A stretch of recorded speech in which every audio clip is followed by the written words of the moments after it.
Okay, we are, I think just about everyone is in. This is our, I'll just announce it one more time. This is our February 16th, 2021 regular school board meeting. It's 6:16 and we are reconvening in open session. Why don't we go ahead with a roll call? Stephanie Ahmad. Here. Rich Carnation. Here. Eric Heights. Here. Bill Adams. Here. Malinali Lopez. Here. Ava Hammelberg. Here. Thank you. I also meant to mention that this meeting is being broadcast live on YouTube. Public comments can be sent to Jen Cox at jcox@wusd.org. We'll try to monitor the conversation on YouTube and address things there as the meeting progresses. And we'll now move on to item 2.2, flag salute by Rich Carnation. I'm just going to share my screen, Rich, so bear with me 1 second. Yogi. Mr. Decker for taking this on, and I thank our staff.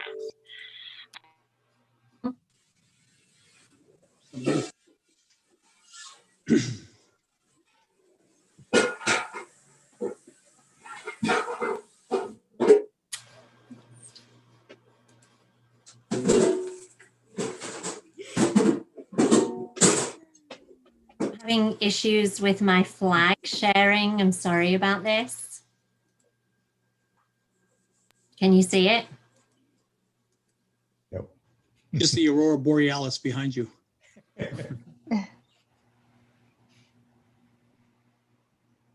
Shall we just go without? Yeah, we can go without. If you can go without it, or if Brad Rigney, if he can help. For some reason, my sharing, I can't share my screen. Brad, if you can share my screen, the flag is here, but I just can't get to my sharing button.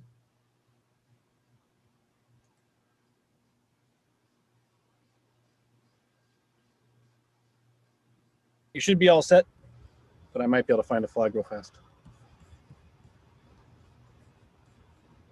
You guys want to mute? I'll just go ahead and start. You all good?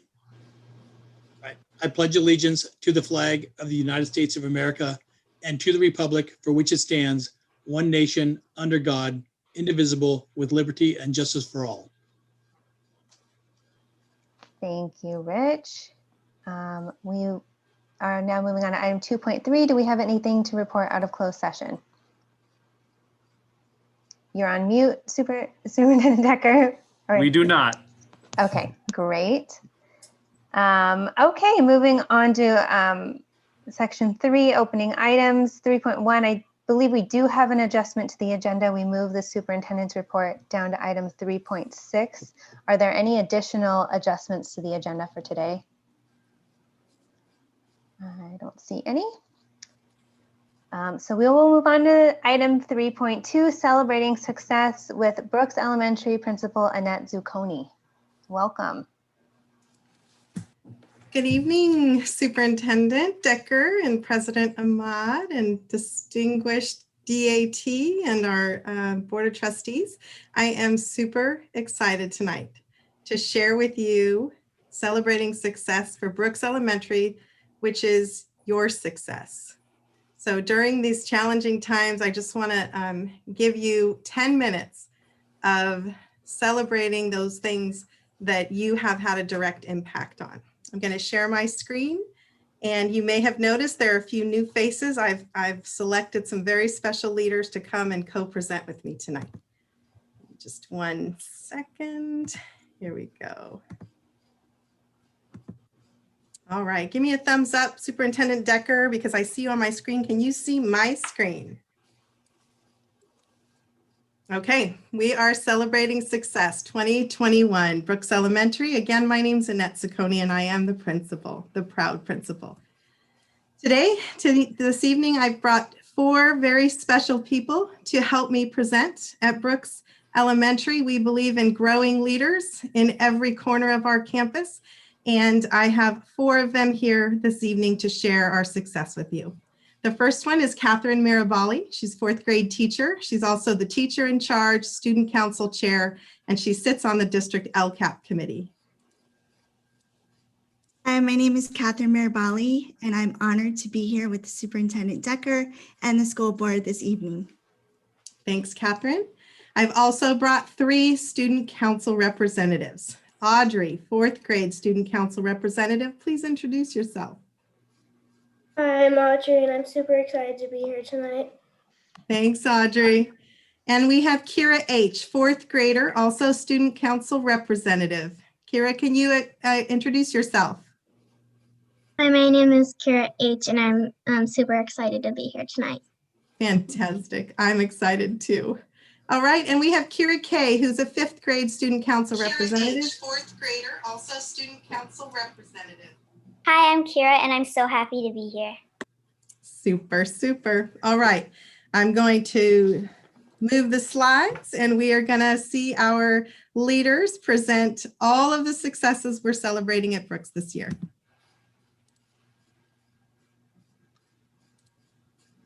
The Jack London Award for Innovation from Sonoma State University has been granted to Laurel Green and Brooks Elementary for the implementation of the Brain Integration Station. Thanks to Laurel, Brooks students gained skills from 13 different stations, which help them learn how to cross the midline, pick up audio-visual cues, find their balance in their body or finding their center, and the ability to practice hand-eye coordination. Congratulations to Laurel Green. May I have the next slide, please?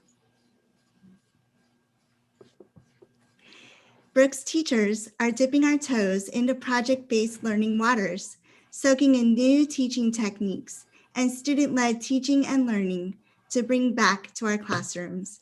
This 2 or 3 year implementation and rollout includes professional development, ongoing coaching and support for teachers, supplies for teachers and students. Project-based learning is where students take a real-life problem and come up with different ways to solve it, using active exploration, group work, leadership roles within the group, and a deep exploration through problem-solving conversations. These skills will be successfully transferred towards college and career readiness. Training is being provided by New Tech High's School Center for Excellence in Napa, California. Our staff is excited about this growth opportunity. May I have the next slide, please?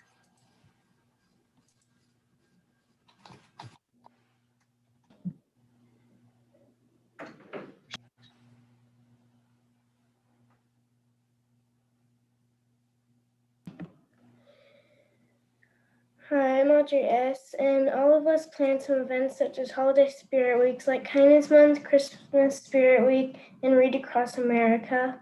We have special Google classrooms such as Lunch Bunch, Computer Lab, and Library. Lunch Bunch is where at lunchtime students can join some different fun Zooms. Students might also see and eat with their friends while there are yard duties on the Zoom, making sure it doesn't get crazy with all the students. Computer Lab has activities like coding and typing training. Then in the library, there's fun books that the librarian reads for us in small audios. Those are some things that we plan out on the Student Council Zoom meetings.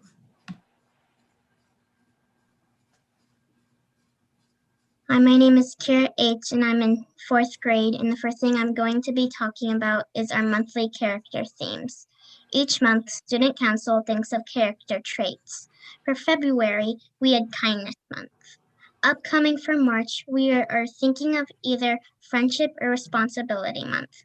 We are also still planning to do a talent show and an art contest. We have been having so much fun planning everything. Have a good night. Next slide, please.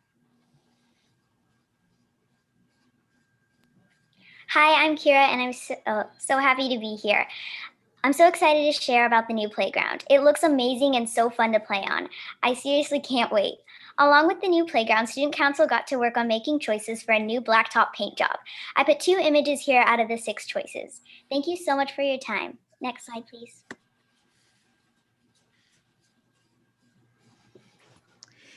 And here are some connections to our community, some of the fun virtual field trips we've had planned across Zoom are the California Poets in Schools, Safe Routes to School, and we have a couple of winners so far. Zunzun Water Conservation Education using music, Environmental Learning Program with Fort Ross, an anti-bullying Taekwondo demonstration with Mr. Hawk, a Nurse Girls Project. And upcoming, we have Community Readers for Read Across America Day, Cartooning and Storytelling with Charles Schultz Museum, Super Scientific Circus, the Luther Burbank for the Arts, and so much more to be planned.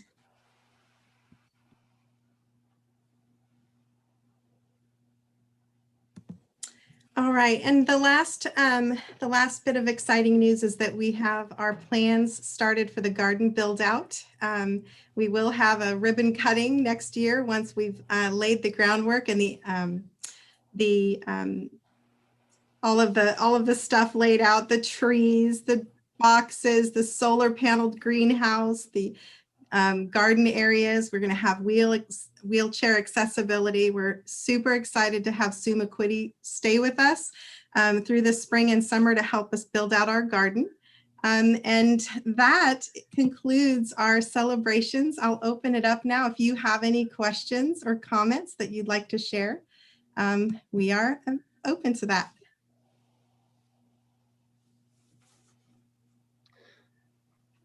I'll jump in there. I'd like to say thank you to the adults, of course, but also a very good acknowledgement to our young students and their leadership role. And I love seeing your Bobcats and your Windsor Bills in the background, and you went above and beyond. And I'm glad that you're proud of your school. And I look forward to seeing you as you matriculate up through the grades and ready to shake your hand at graduation in about 6 or 8 years.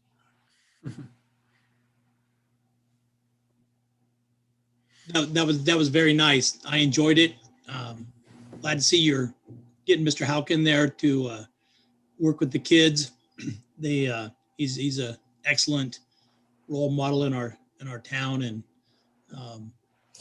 so that's good. I like that incorporating, and if you need some other anti-bullying wrestling demonstrations, we can work on that too. I have a bunch of the folks that can help with that too, but that's pretty good.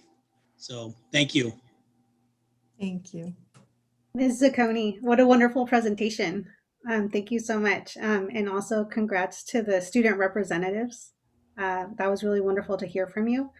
And then also I wanted to acknowledge the work of Laurel Green for the Brain Integration Station. What wonderful work. You all made my day. Thank you. Well, thank you so much. It's been a challenging year for you, for teachers, for families, for all of us. But we feel like through the numerous challenges, we're growing and learning.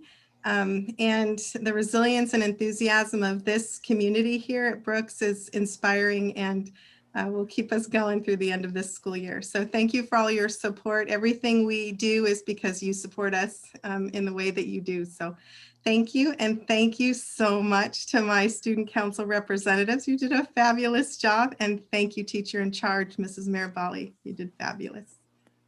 Yeah, thank you so much for being here. And thank you, Audrey and Kira K and Kira H. We really appreciate you coming to our meeting. All right. You know, when I was watching those, I was thinking, is that what Ava must have looked like when she was a little bitty girl? I was thinking, these nice little kids are going to grow up and be awesome. I know. They grow really, really quickly, and it happens all of a sudden. And I feel like when our students have now been kind of away and remote, they will, I think, be surprised at how much their peers have grown in the time that has passed. So that'll be an exciting development. Okay, now we're moving on to item 3.3, public comment on open session items. We received quite a few public comments, and I will be reading them all. So this is going to take some time, but it's important that everyone has their voices heard. So, Stephanie, the ones that have to do with maybe the superintendent's report, do we want to do those during the superintendent's report part of it? Yes, and so we're doing the superintendent's report now. as item 3.6. And so that's why we are reading them as part of, well, I think we only have items that are particular to his report. So I suppose we could do approval of minutes and our student board member report first, and then just do the public comments on item 3.6. If I might, Stephanie, if we have public comment that's related to Mr. Decker's report under 3.6, let's have him give his report, and then the comments can come in after, like they would on any agenda item, rather than on the front end. Mr. Adams, just so you know, I actually designed a lot of my report around the comments, just for the sake of making sure I addressed what's being asked of the community. So if you allow it, I would love to have the public comments read, and then at least I could kind of answer a lot of what comes up in them. If you sorry Okay. about that. Great. No, I think we can work it out. And so I didn't make this adjustment, but I think we should actually move our student board member report to item 3.3, approval of minutes to 3.4, and the public comment to 3.5 right before the report. Can we do that? I think we can. Okay, so we'll go ahead. Ava, you're up. We'd love to hear your report. Great, thanks so much. I think Jen has my presentation. Can you see it? Yes, thank you so much. Perfect. Next slide, please.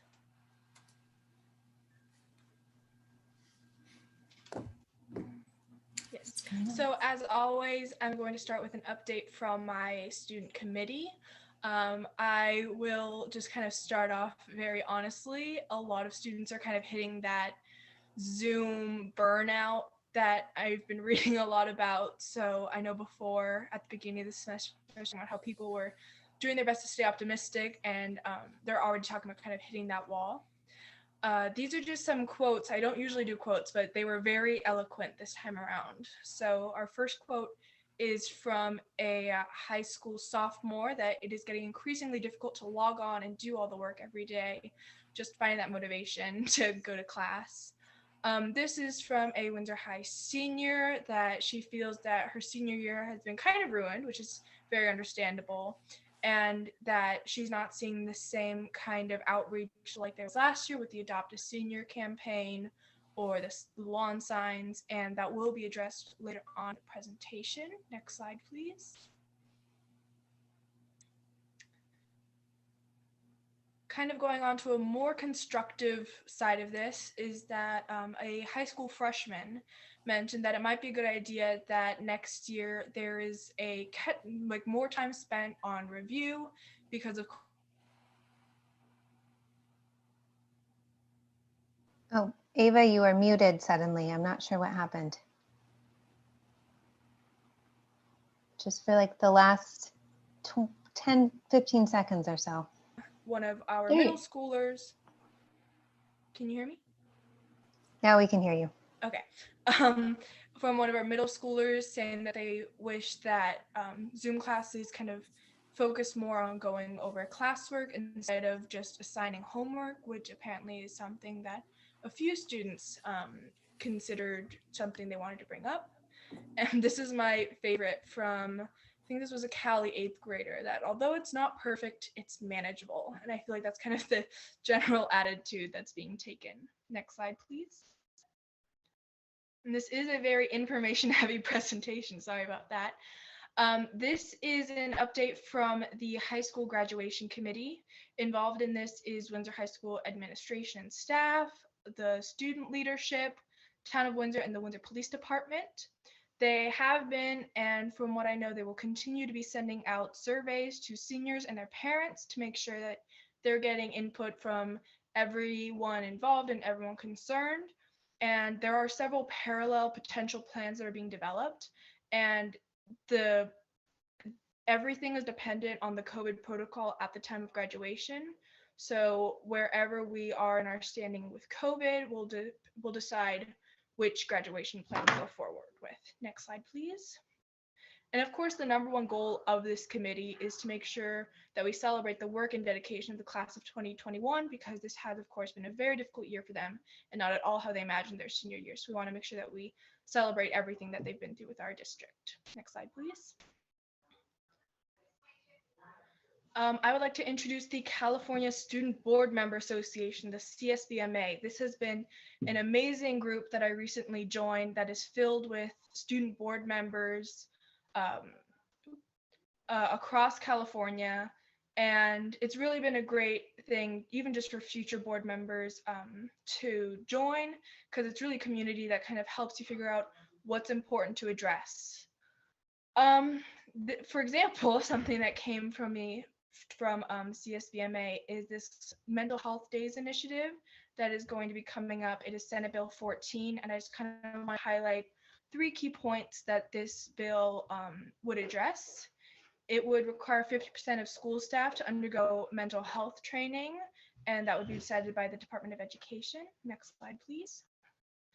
It would also allow students from 10th through 12th grade to receive training in behavioral health disorders, and this would also include, I know that there's been a lot of suicide prevention and mental health seminars. This would be included in that. Next slide, please.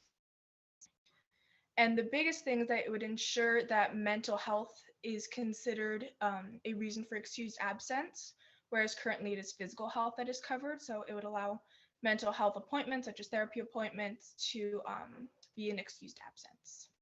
Next slide, please. So some more fun events that are coming up is that tomorrow from 2 to 3:30, Windsor High School's Black Student Union is hosting a Black History Month celebration. The link for it can be found at the Instagram that I listed, WHS BSU 2021. The Black Student Union is a fairly new club on campus, and our advisor is our principal, Dr. Collins. But we've been doing some really interesting stuff, and they've been working very hard on making sure that tomorrow's event is a success. So that will be tomorrow from 2 to 3:30. Next slide, please. And I gotta say, great minds think alike, because Windsor High School also had a kindness week.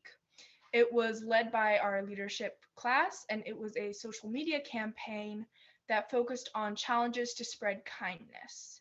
So this mostly took place over the WHS Updates Instagram, and we had a great response from the students with just people sharing nice things that they've done for others, which is always just a nice kind of change of pace. Next slide, please.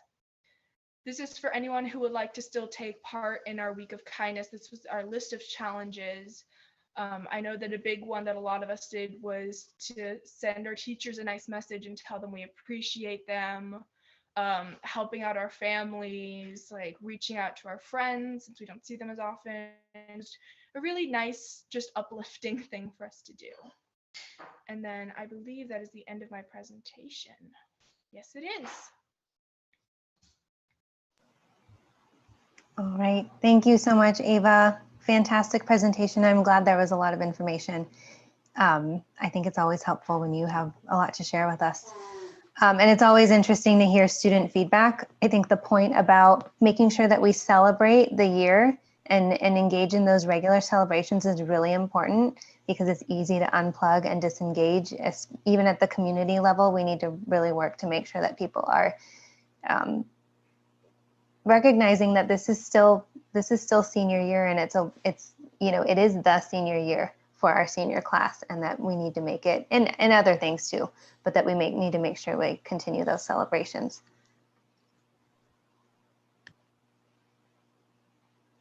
Any other comments? I just wanted to comment, Ava, and I wanted to say, please do let us know how we can celebrate seniors. I would love to, get more involved with that. So any advice you can give us, or, anything that we should know about to celebrate seniors, I think would be wonderful. Yes, I'm sure that the graduation committee will be reaching out soon, and I will also make sure to relay any information. Thank you. Yeah, if you could push to our emails individually from you, right? I think that would be helpful. And I just want to compliment you. You're doing an amazing, and I didn't get a chance when the 3 little Brooksians were on, but they were like mini Avas. I could see, all right, here where we are. There's 4th and 5th graders. And let me think, 4th grade to 10th or 11th grade. We should have just kept pointing to your box on the screen. Thanks for everything you're doing. Really appreciate it. Thanks so much.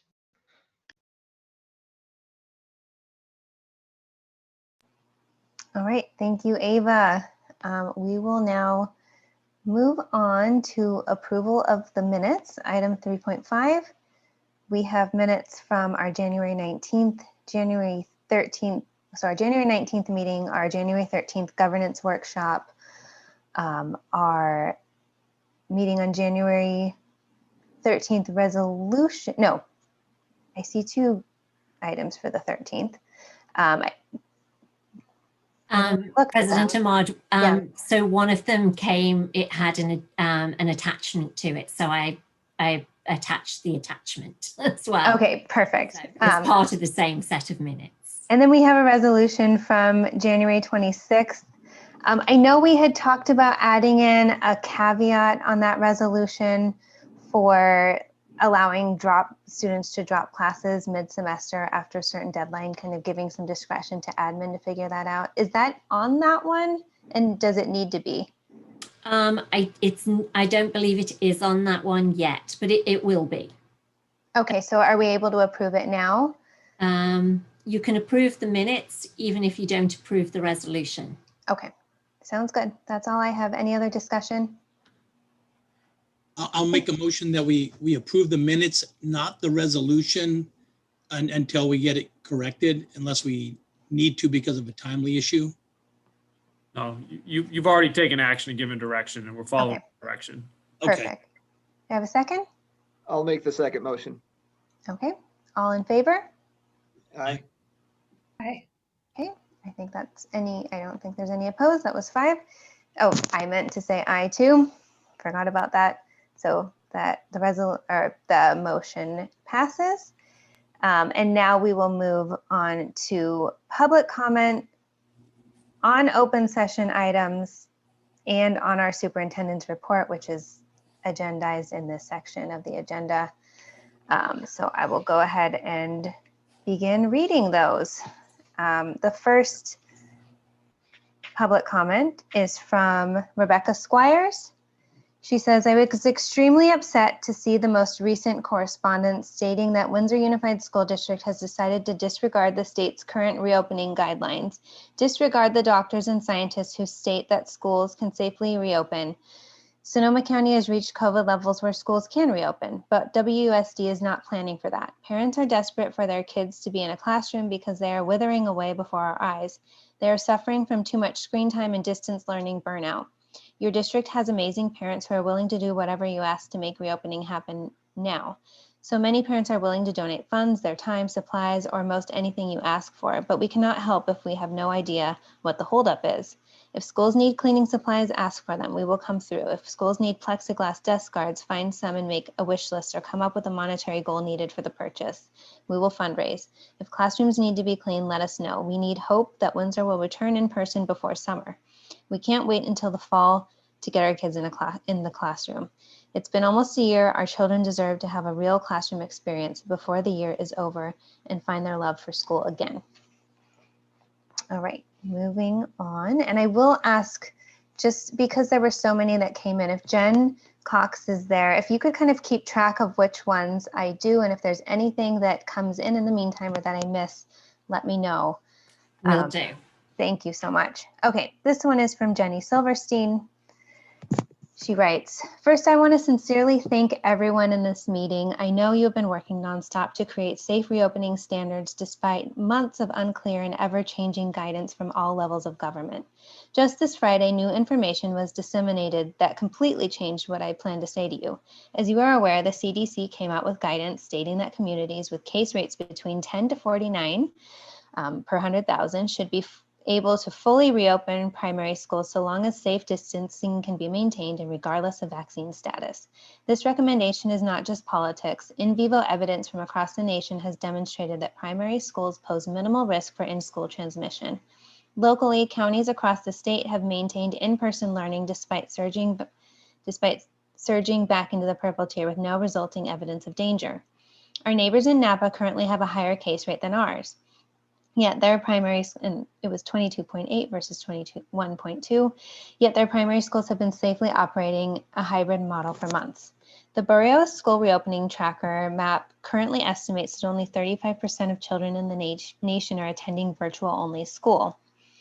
Though there is no age-specific national data, districts across the nation, including major metropolitan areas, have successfully reopened primary schools even as secondary classes remain virtual.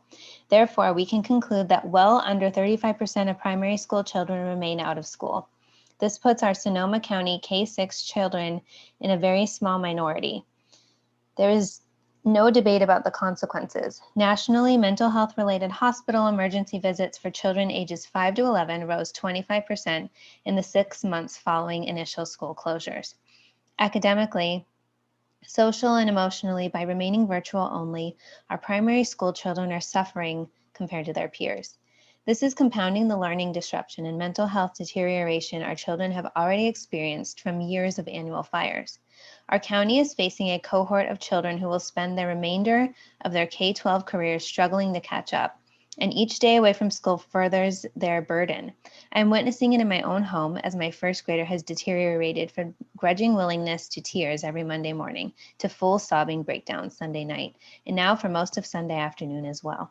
I know our household is not unique. Parents across the county are describing children simply unable to tolerate any more Zoom school. I do have an inkling of how complex this entire process is and how limited local districts actually are in their decision making as you seek to comply with state standards. I empathize with teachers who have my utmost respect and appreciation, and I think they should have all been fully vaccinated months ago. Yet, as a mother and a mental health advocate, I firmly believe that Maddie Washburn, Brooks, and the K-6 cohort of Cali should be back in the classroom now. I understand that we do not have the space to safely manage a full return, so I'm advocating for a hybrid return. Though, as weather improves, we could certainly use the wonderful outdoor space on our campuses to provide ample area for all children to safely distance. I'm asking that all stakeholders join together to lobby the county and the state for an immediate return of primary school children to the classroom. And that was Jenny Silverstein. I'll now move on to, and just so you kind of know, I have about 10 of these total that I'm reading. So I'm on number 3 now. This is Ashley Holdenreid. She writes, I was very disappointed to see the most recent update from Superintendent Decker. WUSD's reopening plan is arbitrary and not based in any science. When presented with data showing school reopening is safe and assurances from prominent doctors and scientists, WUSD responds by digging in their heels and refusing to follow, going so far as to claim it is political instead of reviewing the scientific evidence. The current guidelines will not bring the majority of Windsor youth into a classroom for this school year, and maybe not even for next. Both paths forward identified by the district fall far short of acceptable. The recent CDC guidance on reopening schools puts Sonoma County in the yellow tier, where schools should be fully open, all grades.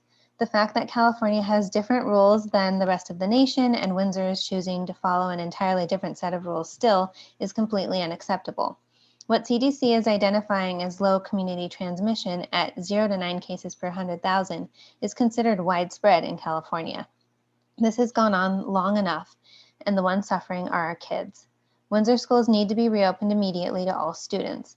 If we can close them in a day and pivot to distance learning in a week, there's no reason it should take more than a year to go back to what we already know how to do. This is a mental health crisis, and if it goes on much longer, we will have lost this generation. Please give our kids back their lives. Again, this is from Ashley Holdenreid.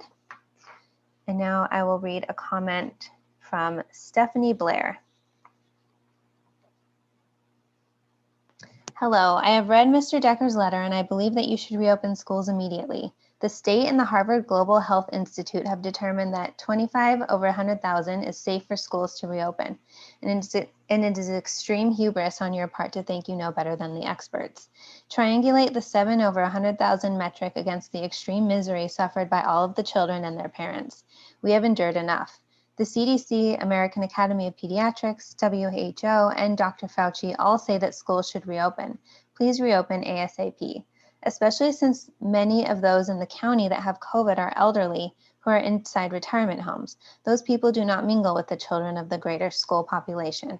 Those homes should not count towards the metric of whether schools should reopen. If schools don't reopen this academic year, we will be taking our children out of the district. Thank you very much. Sincerely, Stephanie Blair. All right, next public comment is from Kevin Kilroy. He writes, "Hi folks, reading today's release from Superintendent Decker, I am somewhat surprised by what I read. Why are we waiting until February 19th to submit when many of our neighboring districts have done so already? Have we been in communication with them to leverage the paperwork they have prepared several months ago? Why is our district making public health decisions? Isn't the job of our county and state public health department to decide if the 25 per 100,000 or 7 per 100,000 is the level required for schools to open? I respect the job you have done to keep our kids going on Zoom over the last number of months, but please don't delay now due to poor planning or because we question government. Get the kids back in school. Their futures depend on it. Respectfully, Kevin Kilroy." This next comment is from Misty Stewart. She writes, "Dear Superintendent Decker and the Windsor Unified School District Board, I am writing today to express my concern for our hardworking student athletes in Sonoma County. Our athletes are silently suffering as their lifelong dreams are being taken from them. Month after month, they have waited patiently to be given the green light to resume their competitive sports. College plans, potential scholarship, leadership opportunities, childhood memories, and much more are disappearing. Years of sacrifice and training, only to have their few high school seasons taken from them for a virus that is in no way a threat to them. Their futures are at stake and they need our help. It's time for you to step up and find a way to let these kids play, a way for these kids to play. Recently, WUSD announced plans to not embrace the state's new school reopening guidelines of 25 per 100,000 cases to return to in-person learning and instead stick with the outdated 7 over 100,000 cases benchmark. Should the state change its guidelines for high school sports, allowing CIF competition to resume sooner than the existing guidelines, will WUSD allow competition under the new guidelines? Or will you continue to cling to the outdated guidelines and rob these kids, especially our seniors, of the opportunity to play their sport this year? Will you follow the science that very clearly shows that youth sports are safe, or will you yet again claim that any change in guidelines is political? This is something that must be considered sooner rather than later, as a change in guidelines looks promising thanks to the Let Them Play parent advocacy group, of which I am a proud supporter. In addition, Sonoma County never got out of the purple tier in the fall and cannot count on getting out of it now, as the county leadership has proven to be ineffective in the reporting, tracking, and management of case metrics. Should Sonoma County stay in purple, most high school sports will not get a season this year, which is unacceptable. The CDC and the local California health departments have continued to release statistics over the last several months that have shown that our young athletes are not at risk. They are healthy and strong and able to combat this virus should they contract it. They have a 99+% chance of survival. Successful safety protocols have been in place for months that have allowed our teams to safely condition and train in Windsor and statewide, but it's time to take these sports to the next phase and let the kids play at the CIF level. Time is up and we need to put a plan in motion to make it happen. 40 states across the nation have made this a top priority and have found a way to offer sports for their athletes. This has not resulted in a surge of cases or deaths. As for California and Sonoma County, we have remained stagnant and are not moving forward. We are begging you to make this a priority. The state of California produces much of the nation's top talent, and it would be a complete and total disaster for these athletes to miss the opportunity to play at the next level. They only have a few short years of their lives to live these dreams, so please let them play. Thank you for your time and consideration. Misty Stewart, mom of Windsor High School athlete." Next public comment is from Rebecca Rocha. She writes, "I was shocked to read that WUSD has chosen to dismiss Governor Newsom's Safe Schools for All guidelines to safely reopen schools. You have ignored the findings from the CDC and other medical experts who have been saying for months that it is safe to reopen schools and that staff do not need to be vaccinated in order for schools to safely reopen. Last week, CNN reported that school-aged children in America are 10 times more likely to die from suicide than from COVID-19. Yet you state that you cannot serve our students in person because it is too dangerous. According to the data, it is more dangerous to be isolated at home, separated from all support networks. Based on your new metrics for elementary, opening 2 weeks after all staff is vaccinated, when is your window for reopening? What is your projected reopening date for high school based on your new metrics? What are your plans for next school year? Parents need to know now so that we can make arrangements to leave the district if possible. Please let us know your plans for the 21-22 school year. We cannot go through a third year of even a hybrid situation. Our children won't make it. Sincerely, Rebecca Rocha, parent of a 5th grader with an IEP and a freshman at Windsor High School.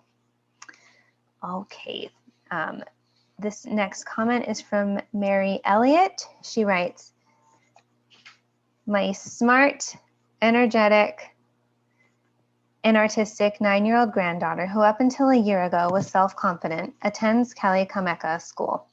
Yesterday, she painted this picture and our daughter sent it to me this morning. It conveys a very powerful message of the mental crisis developing in our children. If the emotional pain, fright, and sense of helplessness she is suffering is not obvious to the board, I'm sure the child psychologists of the district can help them understand. The faces in the picture don't have eyes to see, no ears to hear, and their mouths are hidden behind masks. The painting is a profound statement of the lives that are being ruined by this fear-induced, non-scientific continuation of lockdowns, mask wearing, and social isolation. I can understand the early decision to try to protect everyone from what was feared to be a deadly pandemic. But now that so much evidence shows that children are unlikely vectors and their chances of contracting and dying from COVID-19 are minuscule, I highly encourage you to make the decision to open all schools full-time for all grades. The continued shutdown of public schools only serves to further erode the mental and emotional health of all students like my granddaughter. And here is the image that she wanted to share. All right, that was from Mary Elliott. I have a final public comment from Misty Stewart on a slightly different topic than before, and I will read that now, and then I think we'll be able to move on to the superintendent's report, unless there is anything else that's come in, but I'll ask for that in a moment. Dear Superintendent Decker and WUSD School Board, I read your most recent communication regarding school reopenings in Windsor Unified School District and have so many emotions I don't know where to start. I'm shocked, saddened, confused, but mostly I'm angry. For months, you and your defenders have talked about how much Windsor is working behind the scenes to go back as soon as possible. And when the district is finally freed from the ludicrous 7 per 100,000 case benchmark to reopen schools, you respond by delaying reopening and not adopting the updated 25 by 100,000 over 100,000 state metric. You've got to be kidding me. First of all, the 7 per 100K opening benchmark put forward originally by the state to reopen schools has never been based in science. Unless you're living under a rock, you can't have missed that multiple studies in the US and abroad have shown that schools are in fact safer than perpetually being stuck at home on Zoom school. Furthermore, 67% of schools in this country have returned to some form of in-person learning with little to no outbreaks nationwide. The fact that you are solely relying on the Harvard Global Health Institute to get your facts tells me that you, like our governor, are not acting in good faith, and you certainly are not following the science. And in terms of who is playing politics, WUSD or the governor, at this point, it's a toss-up. The superintendent's letter states that the style reopening is what is being done elsewhere in the county. So we as a school district should just follow suit.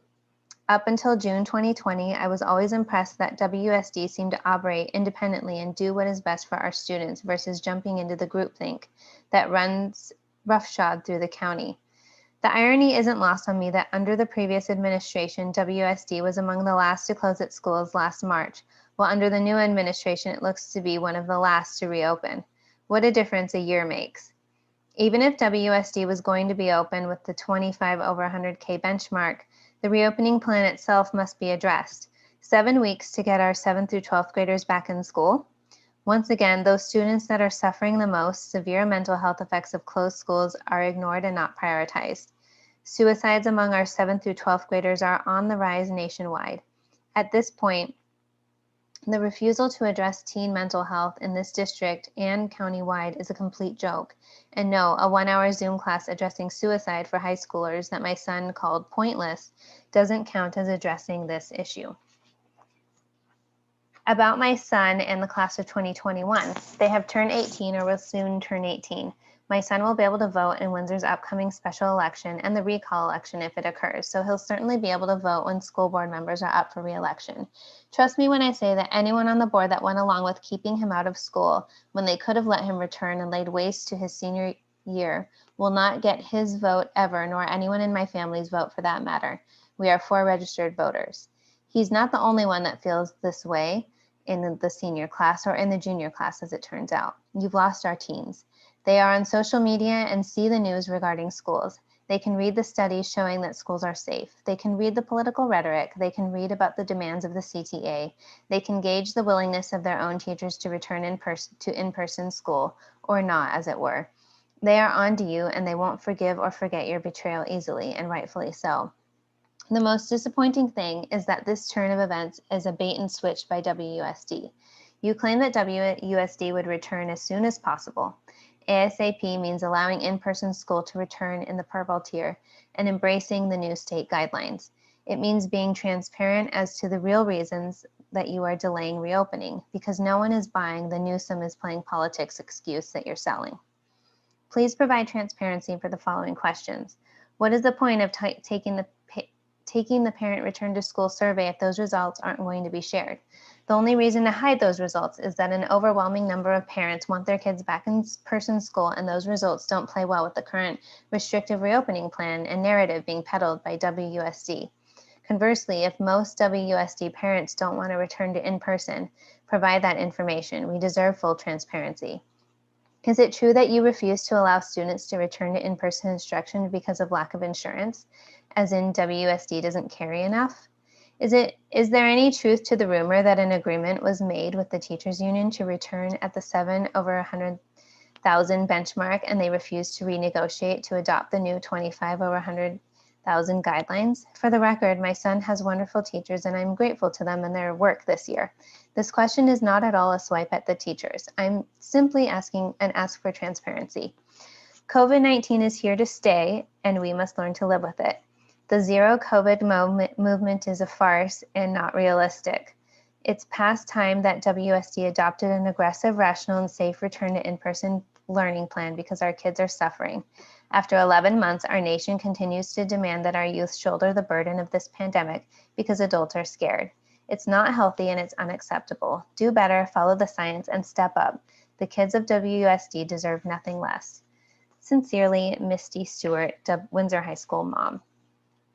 All right, so that was my last lengthy public comment, and then I have one more that I'm just announcing. We had a question from Evan and Maria V. Schiff, and those questions will be addressed by the superintendent in his update. And I don't believe anything came in. Have you seen anything, Jen? There should be one from Amy Windrum and another very short one from Matthew Rowe. And I did just resend those two to you. Okay. All right. So I'll read the comment from Amy Windrum. Dear WUSD board members, I am disappointed in the latest school reopening plans, specifically tying reopening to 2 weeks after all district staff are offered a second vaccine is unreasonable. With 4 weeks between doses, that is 6 weeks from the last staff member to be offered the first dose. Why is a first grader's return to hybrid classes dependent upon the entire high school staff being offered a vaccine? This is in direct opposition to the CDC's guidelines released February 12th that states, access to vaccination should nevertheless not be considered a condition for reopening schools for in-person instruction. The superintendent is delaying using the new state case rate of 25 per 100,000 due to lack of clear rationale. The new CDC guidelines offer extensive information from scientists, not politicians. With our current case rate of 21 and testing positivity of 5.5%, we fall into the yellow tier of CDC guidelines. Our district could open for full-time in-person instruction with modifications for grades K through 12 right now. I'm a nurse. I want safety protocols in place that are proven to reduce risk. Social distancing and mask wearing. Schools have reopened safely all around us, and the science continues to show that failure to reopen schools with modifications is the greater threat to our children. And let's see, I've done this one, and I think I just have one from Matthew Rowe. So I will read that. That's correct. That's the last one. Okay. Let me see if I see it. I think it's very brief. Is this just the comment that was addressed to you?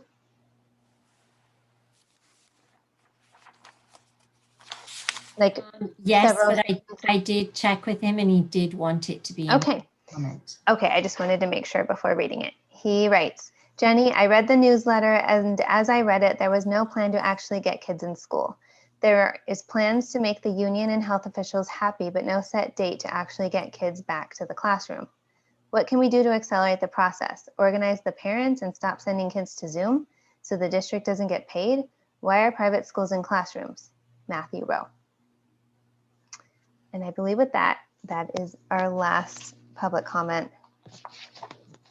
from open session. It is. Great. I think it's on me, isn't it?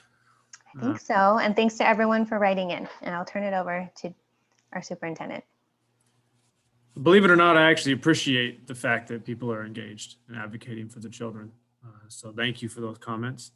I promise you we care as well as a school district and want to make sure that we can get kids back in school.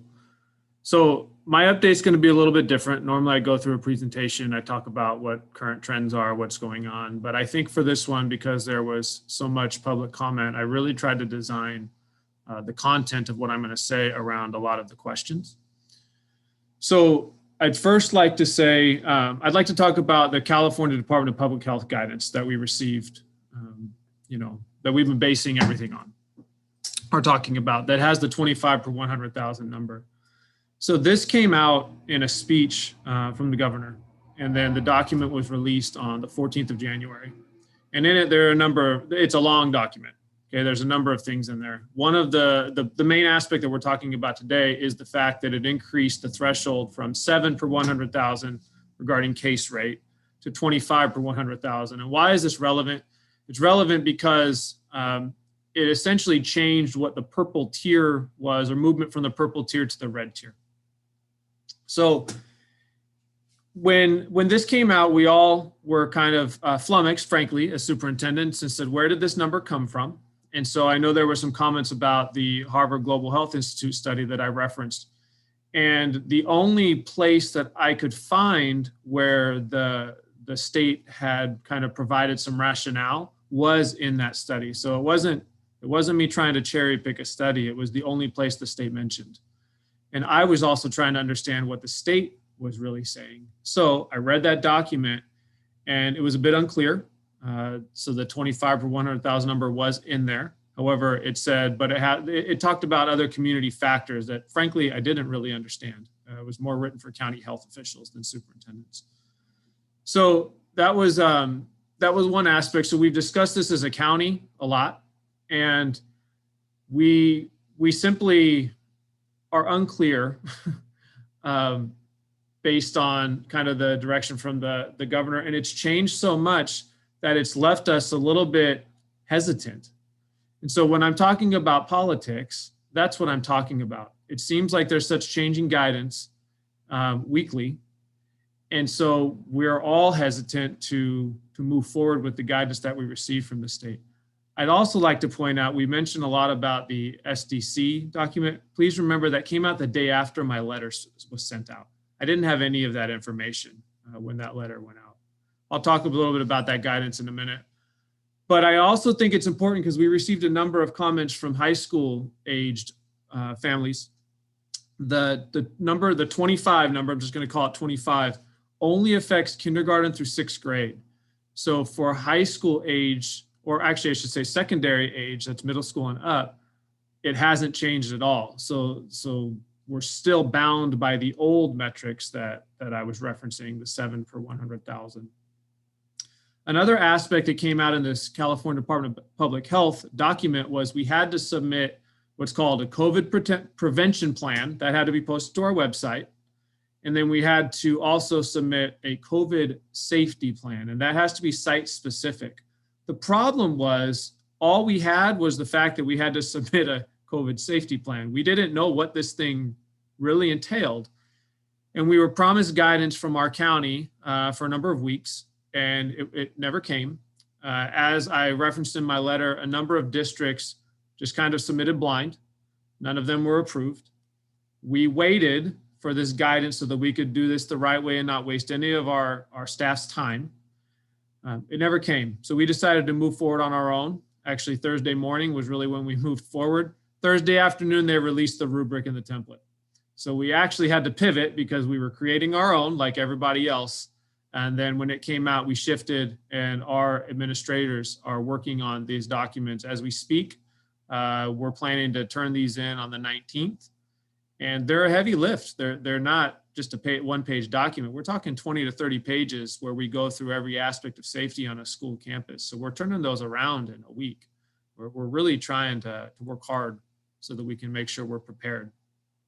I also need to talk about one aspect that's really difficult with secondary. We are bound by two things that make reopening full-time impossible. One is we have to maintain 6 foot of distancing in classrooms, regardless of whether a child is 5 or 18. But the biggest difficulty is that we have to have stable groups. And a stable group defined is it's a group of kids that basically stay together, okay? Elementary, that makes sense. You're a self-contained classroom. We can make our classrooms smaller, have an A day, B day, or whatever our model is going to be, and have a stable group. In high school, it's more difficult because if you think about a traditional high school or middle school, you're moving from class to class with your classmates, and it's not the same people that go to every class.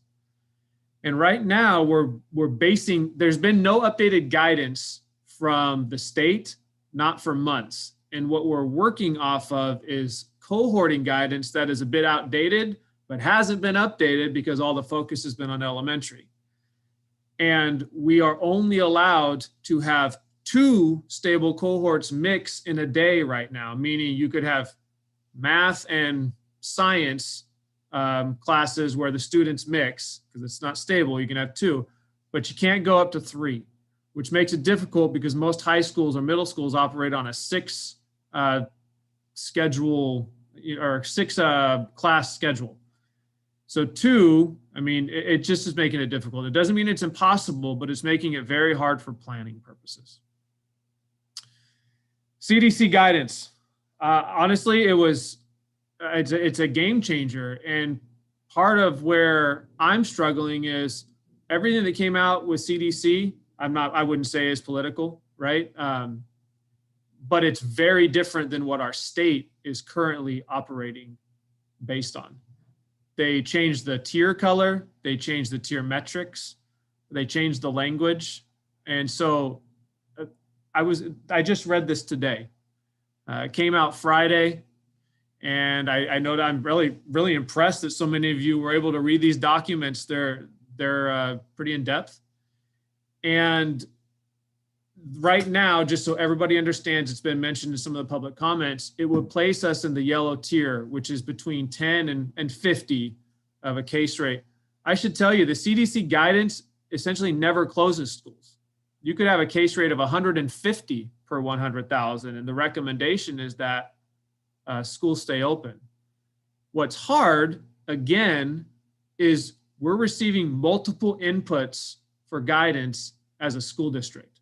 We now have the CDC guidance saying something completely different from our state guidance, which still was never fully rationalized to us. It's very hard to manage when you have such different information coming at you. And frankly, it makes you be more conservative in your approach because you don't want to make a mistake because the guidance isn't clear. So there were some questions about special education, and we have tried to stay consistent with what is going on in Sonoma County. We could have opened in purple. Nobody in Sonoma County did. There are some districts that have had volunteers come in. We discussed that. internally, and we really felt like it wasn't an equitable arrangement because one teacher might feel comfortable or maybe has an underlying health condition, and teacher that's comfortable may say, yeah, I'll come in, and then the one with an underlying health condition says, no, I won't. And it just seems unfair for us to kind of allow some students to get that in person and some others when it's outside of kind of a universal metric that we were applying. So on to vaccinations. Vaccinations are actually going very well right now. And we are getting our elementary staff vaccinated currently, as well as some of our special education staff. And I mean, if all goes well, we could have a great majority of our staff vaccinated by, let's say, February 19th. And 4 weeks later, staff would get a second dose. And then to have full efficacy, I think it's like 98%, 99% efficacy, it's 2 weeks after that second dose. So if you're just looking at the map, let's just say for the sake of discussion, all of our elementary staff has had an opportunity to be vaccinated or to receive a dose by the 19th of February. 4 weeks after that, let's say is March 19th. 2 weeks after that, we're pushing right up to spring break. So I think a realistic or a reasonable date for return could be April 5th. Following spring break, we have disaster days. We use 2 of them, so 3 of those days would be, student days, instructional days, and we could use those potentially to prepare for potential in-person learning. Now, a lot of that is dependent upon the doses. We also have an agreement in place that does not dependent on vaccinations. Our county is trending very positively, and we are approaching the red tier, which would mean that we do start phasing in to in-person instruction, beginning with our special education students and then English learners, and then our students that are simply at high risk. So I think that all in all, everything is trending positively, and we have a mechanism to get back this year. There was a lot of talk about what's going to happen next year. Guys, we're looking at this year. All of our planning, which is significant, is based on this year. So I want to make that clear. If I can make nothing else clear, we are anticipating being back this year.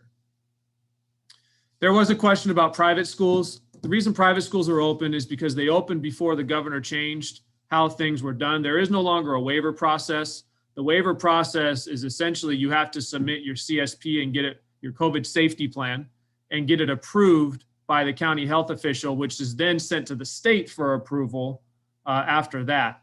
So those private schools that are open were allowed to remain open. That's one of the reasons we have private schools open, and a lot of us are struggling. With regard to the survey that went out, there was nothing to hide here. We were really just trying to be able to plan for our instructional model, and we wanted to know who was planning to send students back because it would affect our instructional model. And the results are about 70-30, with families saying they would prefer to come back. We did realize kind of a shortcoming of our survey is we didn't clarify whether we were going to be offering full-time or hybrid. And so we don't know if those numbers will hold up, but essentially what we are planning with is 70% of students coming back when we offer in-person instruction. And there's an insurance question. We have appropriate insurance. We're not underinsured. The issue isn't that. The issue is with insurance, there was a decision that the districts would be held liable if we were sued. None of this would be covered. And so there was a bill that was proposed that would cover us if we were doing all the things right, that we could not be sued if, let's say a child's grandparent passed away because of COVID. It was determined that they felt it came from the school because we were negligent.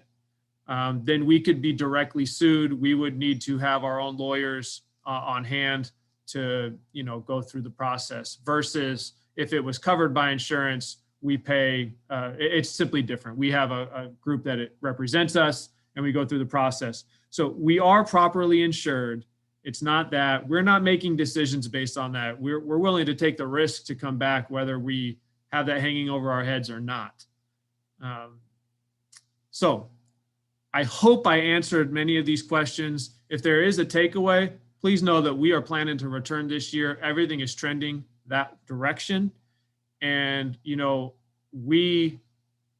it was mentioned in the letter, but our relationship with our unions is solid. And because of that, we are doing this together. It's not a, hey, everybody, we're just going to come back on this date, whether you like it or not. It's really trying to think through all the different aspects of what coming back entails and doing it together to make sure that it's as smooth as possible. So, guys, this is hopeful. And I think that we're in a good place. This is a superintendent's report, so I don't know if there are questions from the board, but there can be because it's a report. And I think that later on, if during our union leadership reports, it would probably be appropriate to speak on some of the public comments, I would imagine, and describe kind of our process to work together. Are there any questions from the board or clarifying statements I can make? Try to get through everything that I heard in there. Jeremy, there was a specific letter about athletics. Can you address what's going on with that for our constituencies? Yeah, we just received, I should probably kick this to Julian, but we just received clearance to have our coaches who are in season or considered in season go for their first dose for the vaccine. So we're planning to follow the guidance that we've received from CIF with regard to who's being allowed to play right now. I don't think I know more than the governor. I don't think I know. It simply isn't clear, you know, what caused the change in the numbers, and you know, I'm not the only one that feels that way. It was kind of sold to us in the beginning as an incentive to open. If you opened with these higher numbers, we'll give you more money. That's how it was sold initially.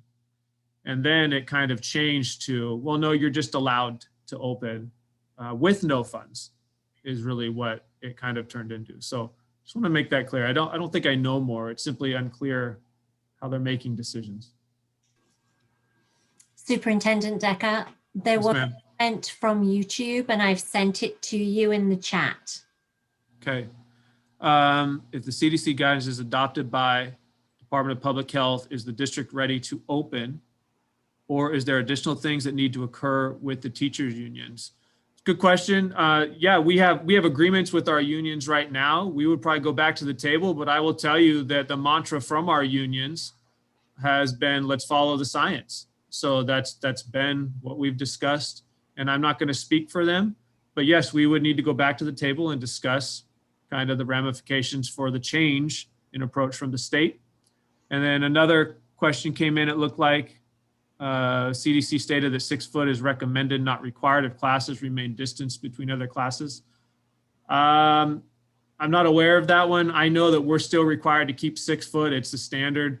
There are certain times where you can go down to 4, but you have to have a reason, and it has to be the exception, not the norm. Mr. Carnation. Thanks for your report. A couple questions. In some of the letters, and I've heard some other people kind of, they throw out and say, hey, you know, schools are open all around us. Mm-hmm. You know, are there very many schools that actually are open around us? I don't know of any, but that's why I'm asking. It depends on what around us means. So in Sonoma County, there are none because we've been in a purple tier. And remember, all of this has changed just recently. We were in purple tier, we couldn't open, or we hadn't. Napa was in the red tier. Marin got down to, I think, the orange tier. I know they were in red. So a lot of those schools in those counties did open. They opened ahead of the governor changing things. They could stay open. Once the governor changed things, you have to go through these certain hoops in order to even be allowed to reopen. The COVID safety plan is one of those hoops. And we just got the template on Thursday of last week. And that's a big one, Rich. Good. Okay. And just, this is probably gonna get me in trouble, but yeah, I've heard some people talk about, oh, this is politics. It's not politics. It's this and that and the rest. I watched the CDC the other day come out and say, this is what we're going to do. This is a plan and this is it. And I'm going like, oh, this is pretty good. And the lady who was speaking, very well spoken, sounded, I'm not a scientist, so what she was saying sounded great to me. And I was going, okay, this is going to be great. This will be a really good step forward. And then I think it was a day or 2 days later, the next time I'm watching the news, and then I hear the CDC director is walking back her comments and blah, blah, blah. And the Biden administration didn't agree with what she said and this and that and the rest. And I'm like going, here we go again. So we keep getting letters, and I appreciate everybody's enthusiasm and whatever, but we're not scientists. And quite frankly, I don't think anybody who wrote a letter, they are either. So when you keep getting conflicting information that changes literally back and forth in a 2-day period, and these are the people that are in charge of the whole thing, how are we supposed, we're all volunteer public, we're mom and dads here in this town. So when we hear this information, we get tossed around too. And with what is supposed to happen. And even though, and that's a federal thing, and then we have our state government, and then we have our county government. So there's a lot of things that people don't realize that we really have to balance out. If we wanted to, there's nothing that we could do right now. And as far as sports goes, I mean, Eric's an athletic director and whatever. I mean, we're all, the whole board, we're all very extracurricularly minded. I mean, there's some seniors at Windsor High School that I've known since they were little kids. They're seniors. They're missing their senior year of wrestling, and other kids that are missing other sports that they're involved in. It's terrible. But and I'm a big risk taker, personally in business and other things. I'll take big risks, but I don't feel comfortable taking a risk with somebody else. It was somebody else's kids, with somebody else's as a teacher. I don't want to feel responsible that if somebody has an underlying health issue, that if they get sick. So we have to be a little bit more conservative than we might want to naturally be. But with sports, even if Windsor said, we're bringing them all back and we're going to play, we don't have anyone to play with. Because as you just mentioned, there is no other schools that have any programs or anything going on. I know kids that are taking and going to other parts of the state. They're going to mostly other states to get club sports and club participation in. And that's what they're having to do to be able to get some sort of looks by colleges and other things. So it is a really unfortunate situation, but this bubbling up of everyone else is, but we're not, is just not accurate. I don't know anybody in Windsor that doesn't wish and wouldn't want all of our kids back in school today. I don't know any families, I don't know any teachers, I don't know any administrators, and certainly no one on the board that I know of. We all want to be back in school. So I want the people who wrote the letters to know that we do hear you, and your concerns, we understand them. We want to be back here too, but there are things that we just have our hands tied and can't get past. But it's just an unfortunate thing. And thank you for Superintendent. I mean, my expectation is that we're in school, the first day of school next year, we're back to normal and things are going along. By then, at the rate that things are declining, at the rate people are getting vaccinated, all these different things together are going to come back to where I think we're going to be pretty normal. Anyhow, it's an unfortunate situation, but the truth of the matter is, for sports, there really isn't much more that's going to be able to happen. Some teams might get some local competition. If Eric, if I'm not mistaken, didn't the North Coast section send out a letter that, I know, like for wrestling example, even if they brought wrestling back, which wrestling and basketball are the last two sports to get approved for any kind of participation because of the contact. But North Coast section said that you can't go to the state meet because the North Coast section isn't going to allow any competition, and you have to go through North Coast to be able to go to the state. Eric, did I read that correct, or has something changed? Oh, it's even deeper than that, because CIF, the California Interscholastic Federation that hosts those championships, canceled all championships. Even the spring sports will not have championships. What they chose to do is give those extra 2 or 3 weeks back to the local leagues, so that when and if we can get into the red or the orange maybe in May or early June, even some of those teams can then get a few games in. But there will be no North Coast championships or state playoffs for any sport at all. Even the sports that are allowed in the purple will not have championships. Gotcha. Yeah. So if they do bring sports back, at the best, it's going to be maybe a few, probably not the right way to say it, but probably a few pickup games that some different teams will be able to pick up. So people just need to be aware that this year is kind of it's a really unfortunate year in a lot of different ways, but everyone's doing the best that we can.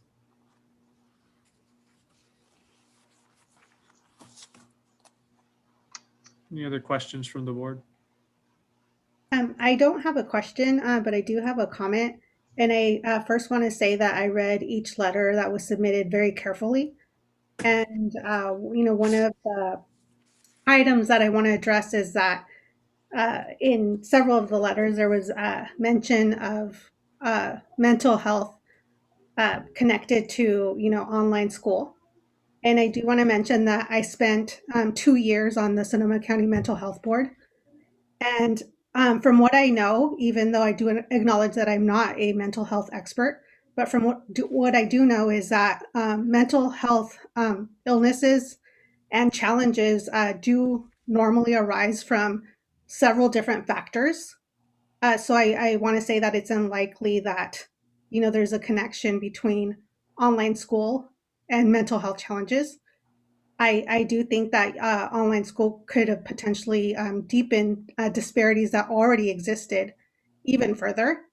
But I do want to dispel, this thinking that being in online classes contributes, in a very significant way to mental health challenges, because I think that the data and the studies show that there needs to be a variety of different situations and factors that are present that do contribute, to mental health challenges.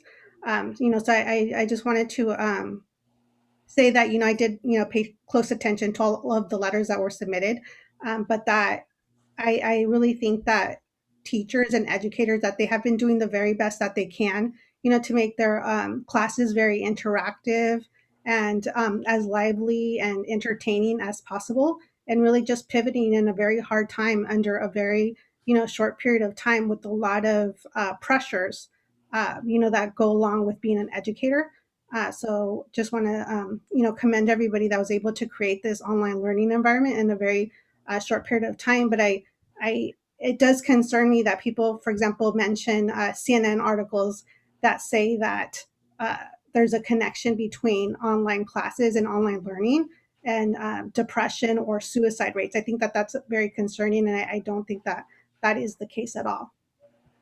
So, Jeremy, I don't know if you have anything that you wanted to add to that or say about that.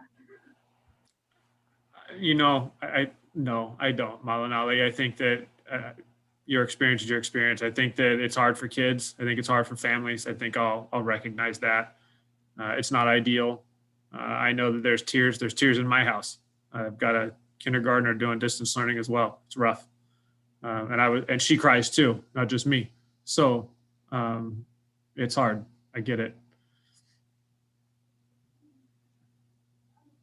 All right, Bill. Thank you for the report, Jeremy. And I would, Stephanie, if we might indulge our 2 union presidents to have them speak rather than waiting until the end of the meeting.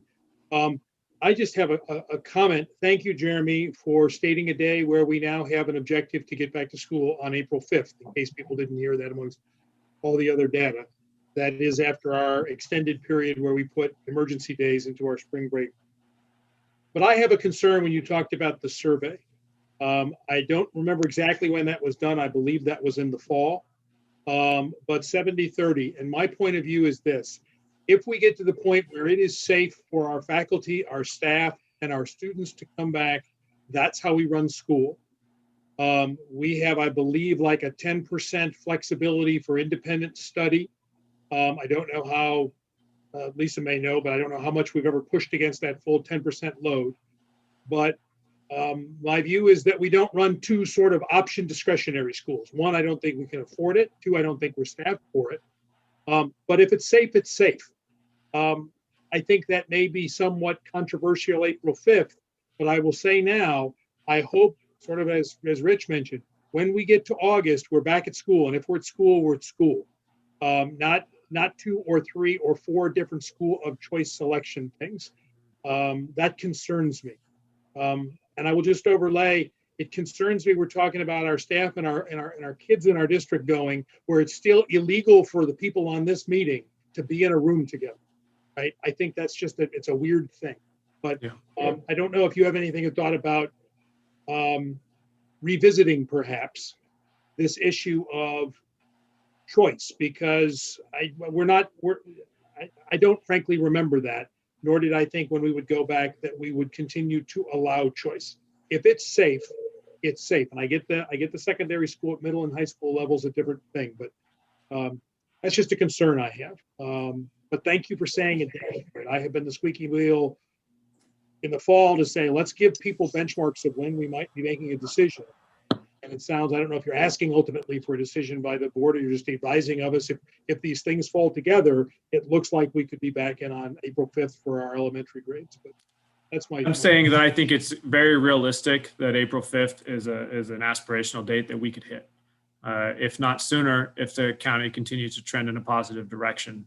But April 5th, we should have everybody hopefully vaccinated. And to your point, Bill, about the kind of the dual roles of where students are, I think that's a concern of teachers as well. It's really hard to conduct in-person instruction and distance learning at the same time. But it's actually 3 different kind of models, because you have in-person instruction, and then your other half of students who are on their B day, if you will, and then you have distance learners as well. So I think that there's still a lot of planning that needs to take place. We really are trying to be cognizant of the needs of students, families, and workload of teachers, and also the going to custodial, making sure that we can get everything clean. I mean, there's a lot that goes into the planning, and we are doing this planning. So I want to make that clear. We didn't just start. We've been doing this for months, and it's ramped up absolutely because we have more guidance. But to your point, I recognize that it's an issue. We did make that statement early in the year, in fall. We said if I think I sent it out in a letter that if people wanted to stay on distance learning, they'd have that option. But I hear your concern. I think it's a valid one, and it's going to make it tough for teachers. So I think Lisa has a comment on this point. Then I'm going to go to Eric, and then I'm going to go to Pete and Brad, and then I have one more public comment to read, and I have a couple more comments. So that's where we're heading, but I'll go to Lisa right now. Thanks. I'll be quick. I just wanted to build upon what Superintendent Decker said in response to Trustee Adams' interest about the model. And for this school year, for the current school year that we're in, 2021, per the SB 98 trailer bill language, we must offer families the option of staying on distance through the end. That's right. We cannot just say it's safe, everyone has to come back. So I can't speculate for 21-22. I don't think anyone can. I think our fingers are crossed. But for this year, we do have to offer that option to families. Lisa, I didn't hear. Did you say that we have to offer it through the end of this year? This year for sure, yes. And I don't know yet about, no one knows about next year. I mean, hopefully, you know, what you expressed earlier, Rich, will be the case, but we don't know yet. Thank you, Lisa. I forgot about that. Thank you for clarifying. Eric. Yeah, well, Lisa, great minds think alike. I was going to mention that. And so we got on the same page there. Thank you for stepping in with your expertise, but I was going to mention that as well, as my teaching ties directly to that. Another thing that a lot of people will need to know, I'm sure that many of you do know, all of you probably know, but parents that are out there listening, that April 5th date, if that works out, or even sooner, possibly, if we get to the red tier, that does not mean that kids will be in school from 8 till 3, 5 days a week. You know, you talked about Napa and St. Helena and Ukiah, other schools that are somewhat near us that opened in November when caseloads were in the orange tier for them. They still are not even doing full-time school. I work in Calistoga. We never did go back. We have a plan potentially to go back for elementary school in the next couple of weeks. But again, it will be like 1 or 2 days a week for 2 or 4 hours at a time. So those of you that are in the audience and listening, I know you would love to have your kids in school all day. My daughter's in college. She's here at home. She would love to be at school all day. As a teacher, I would love to be in school all day, seeing my kids for 6 straight hours, working together with them. But that's just not really where we are right now. So if you're planning that April 5th date saying, great, I don't need childcare anymore, or I can go to work full time, please be cautious, because it may be that your child goes to school from 8 till 11, or maybe they go from noon till 3, or maybe they only go Monday, Wednesday. There's lots of options that we're all working on right now. All of this happened last summer. We were planning all of these things. We were on multiple committees. All of us on the board were very involved in doing these different plannings for safety and curriculum and transportation and a myriad of things. We spent hundreds of hours working on these things. We're just now getting to the point where we can put some of those into action, you know, 9 months later after we did all the work in the summertime. So please bear with us. Believe me that I want to be working. All the staff here wants to be working in person. We're working definitely, but we want to be working in person with students in front of us. But it will not be a traditional 5-day a week, 8 till 3 school year for the rest of 2021. Maybe in the fall, hopefully in the fall, but it won't be that right now. I'm going to go back on mute. I couldn't keep myself quiet. Sorry. No, thank you, Eric. Okay, I would love, if you're willing, for Pete and Brad to give updates. Maybe Pete, you're unmuted. You can go first. Yeah. Thank you, everyone. Yeah, we've been working with the district since this happened, right? And just think back, it was about a year ago, I was at a field trip with students at the Academy of Sciences. And we knew COVID was a thing. We brought some hand sanitizer, but you know, we were with thousands of people crammed in that building. Nobody was social distancing or wearing masks or anything, right?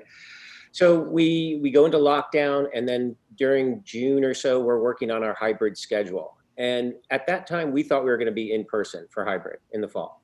You know, the cases were dropping and all of that, and then it didn't, right? Then they came back up again. So we started distance learning, and we started the year with fires and power outages and real, you know, panic over how we make this work. You know, we had to learn software and learn Google Classroom and learn how to do Zoom and make it interesting and exciting, right? At no point could any union in California stop the school district from opening. We do not have that power. We are essential workers, and we can bargain the impacts of such things. And that's what we've been doing. And we're lucky enough to have a district and a school board that care about students and teachers and really listen to concerns. You know, there's a lot of guesswork in this. Okay, so we're gonna be 6 feet apart. I have not been in a enclosed space with people who aren't in my household, which is just me, since last March. Right? I have not spent hours and hours. And so at some point, you know, I'm anticipating I'm going to go back with 10 or 15 kids in the classroom. I'm going to be wearing a mask. We're going to be 6 feet apart. We spent hours just looking at what type of cleaning stuff we could use, what meets requirements, what's safe for kids, what's, you know, but still cleans the germs. I mean, there are so many little details, and we didn't know about money. Right. And so Dr. Fauci has, some of the people have quoted, has said, yes, you should reopen schools, but it's going to take money. It's going to take the money that's in this relief bill that's coming up, right? Because there's a lot of extra stuff that has to happen. So, and our cases have really changed over the last month, even 3 weeks. You know, we were in the 40s per 100K, and now we're under 15 per 100K. So the things that we've done in the last 6 weeks as a county have worked. Now we're just working on the details. So, you know, we have a large number of staff with already 1 vaccine. I believe a majority of teachers will be comfortable going back to in-person learning once they receive the vaccine. We could push it maybe a week or 2 earlier, but the way the calendar works with our spring break and everything, you know, April 5th, I think, is a good date to shoot for. And I think we can do that. We might even be able to bring some people back. High school is a little bit more tricky because of the rotations of classes, but if we get the staff vaccinated, you know, there's no reason that middle school and high school couldn't have something going on this year. It's not going to be the same as it always was. You know, it's not going to be immediately returned to normal, but I think anything that brings us together and has some sort of sense of normalcy for seniors, you know, I would love to see athletes get a chance. But we've been working well, and we've been taking an approach where we didn't decide back in June what school would look like this March. We've solved problems as they have come up, and you know, respected each other, and that hasn't happened in other districts.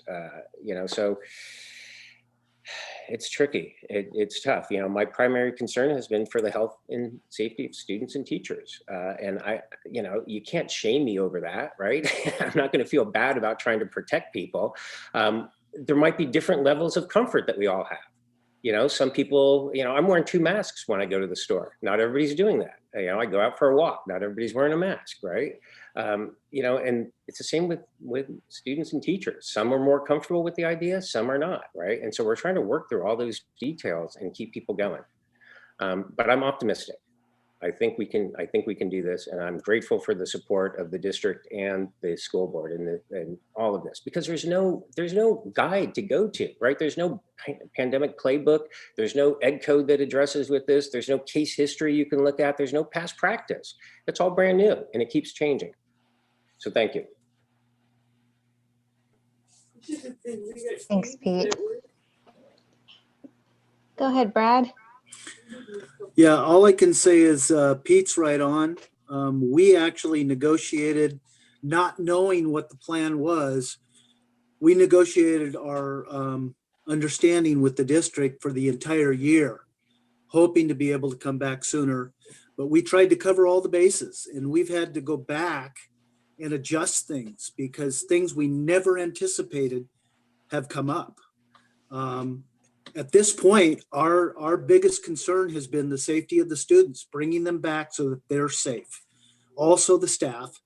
And what are we going to do to make sure that we comply with the other contract, the district's needs, and the students' needs? So it's a massive undertaking. And as Pete said, we did spend hours on chemicals.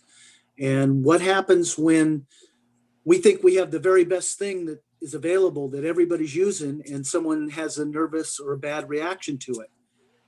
Then we have to change up what we're doing. So these are the little road bumps that we keep running into. So we're doing the best we can. We're doing what we can to get the students back as fast as possible. I mean, a lot of our people have been on the front line from day one. I mean, I have worked since March. Our food service people have been making sure that our community and students get their meals.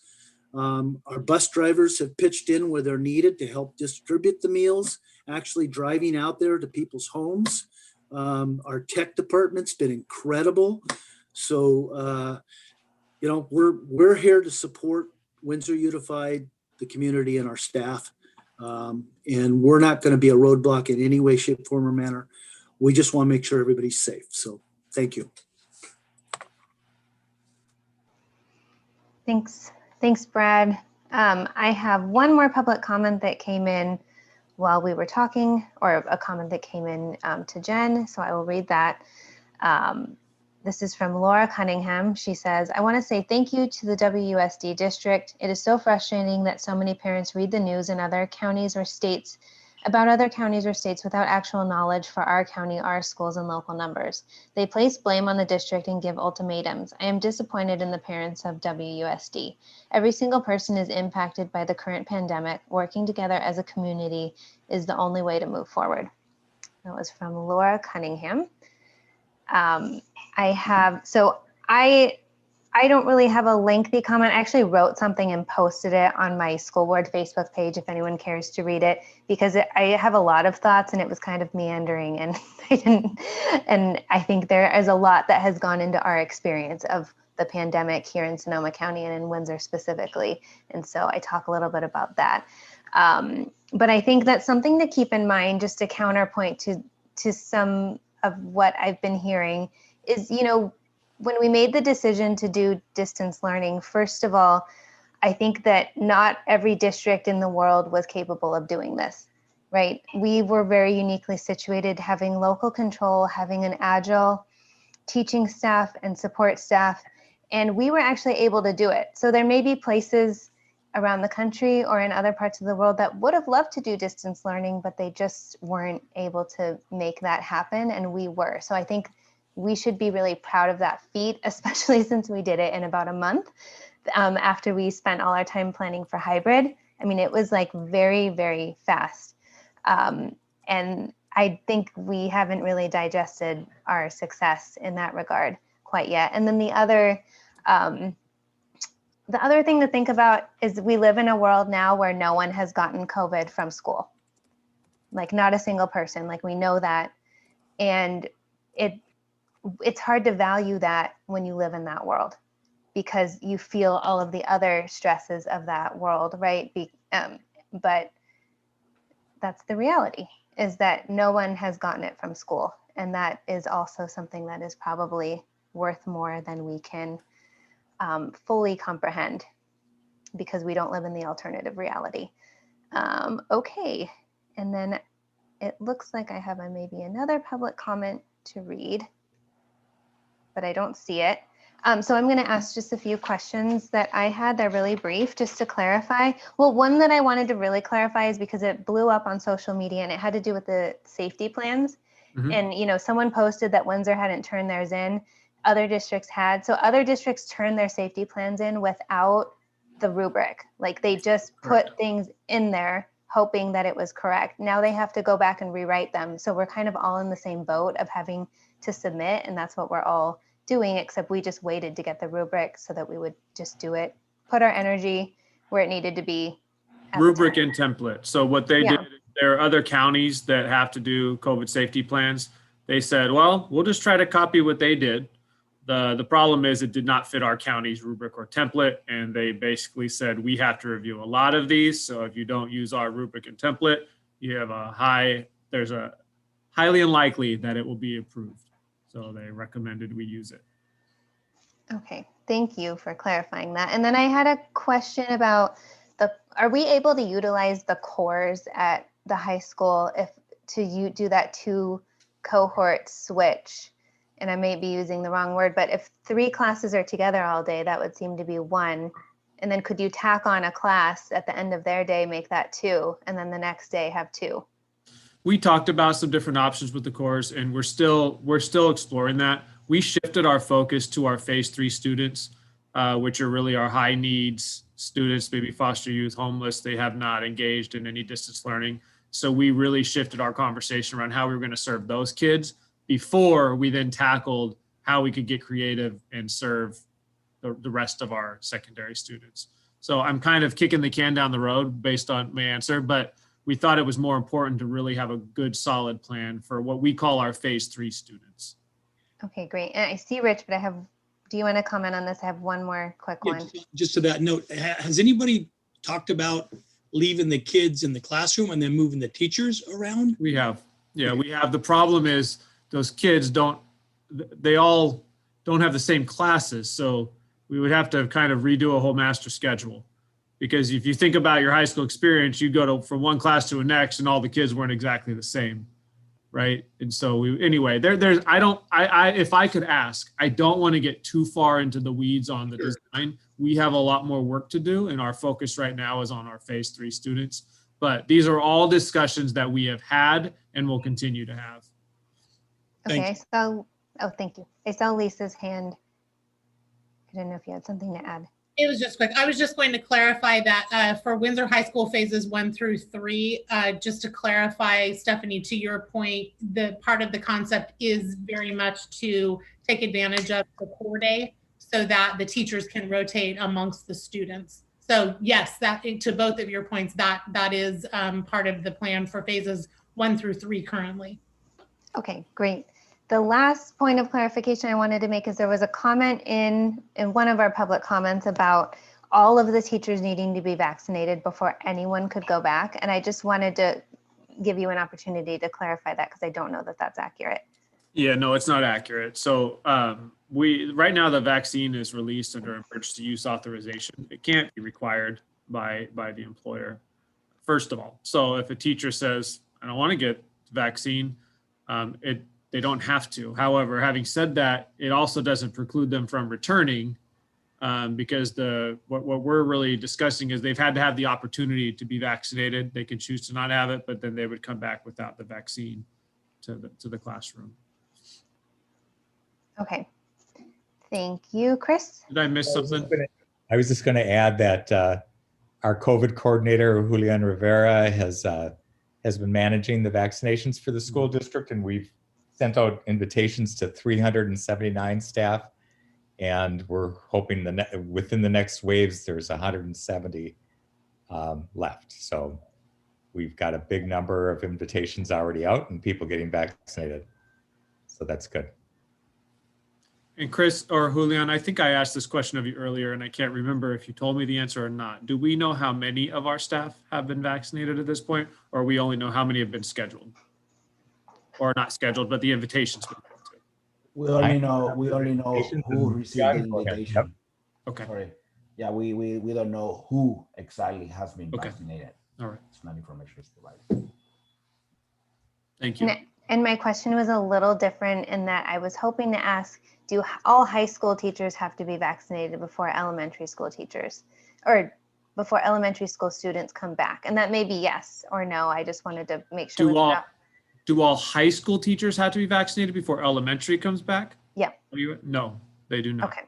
No, that's not what we're looking at. We kind of developed, I don't want to say two plans. So if our elementary school staff have the opportunity to be vaccinated, then 2 weeks after that second dose, we would be bringing students back, as long as the case rate's under 25, because that's what's allowed.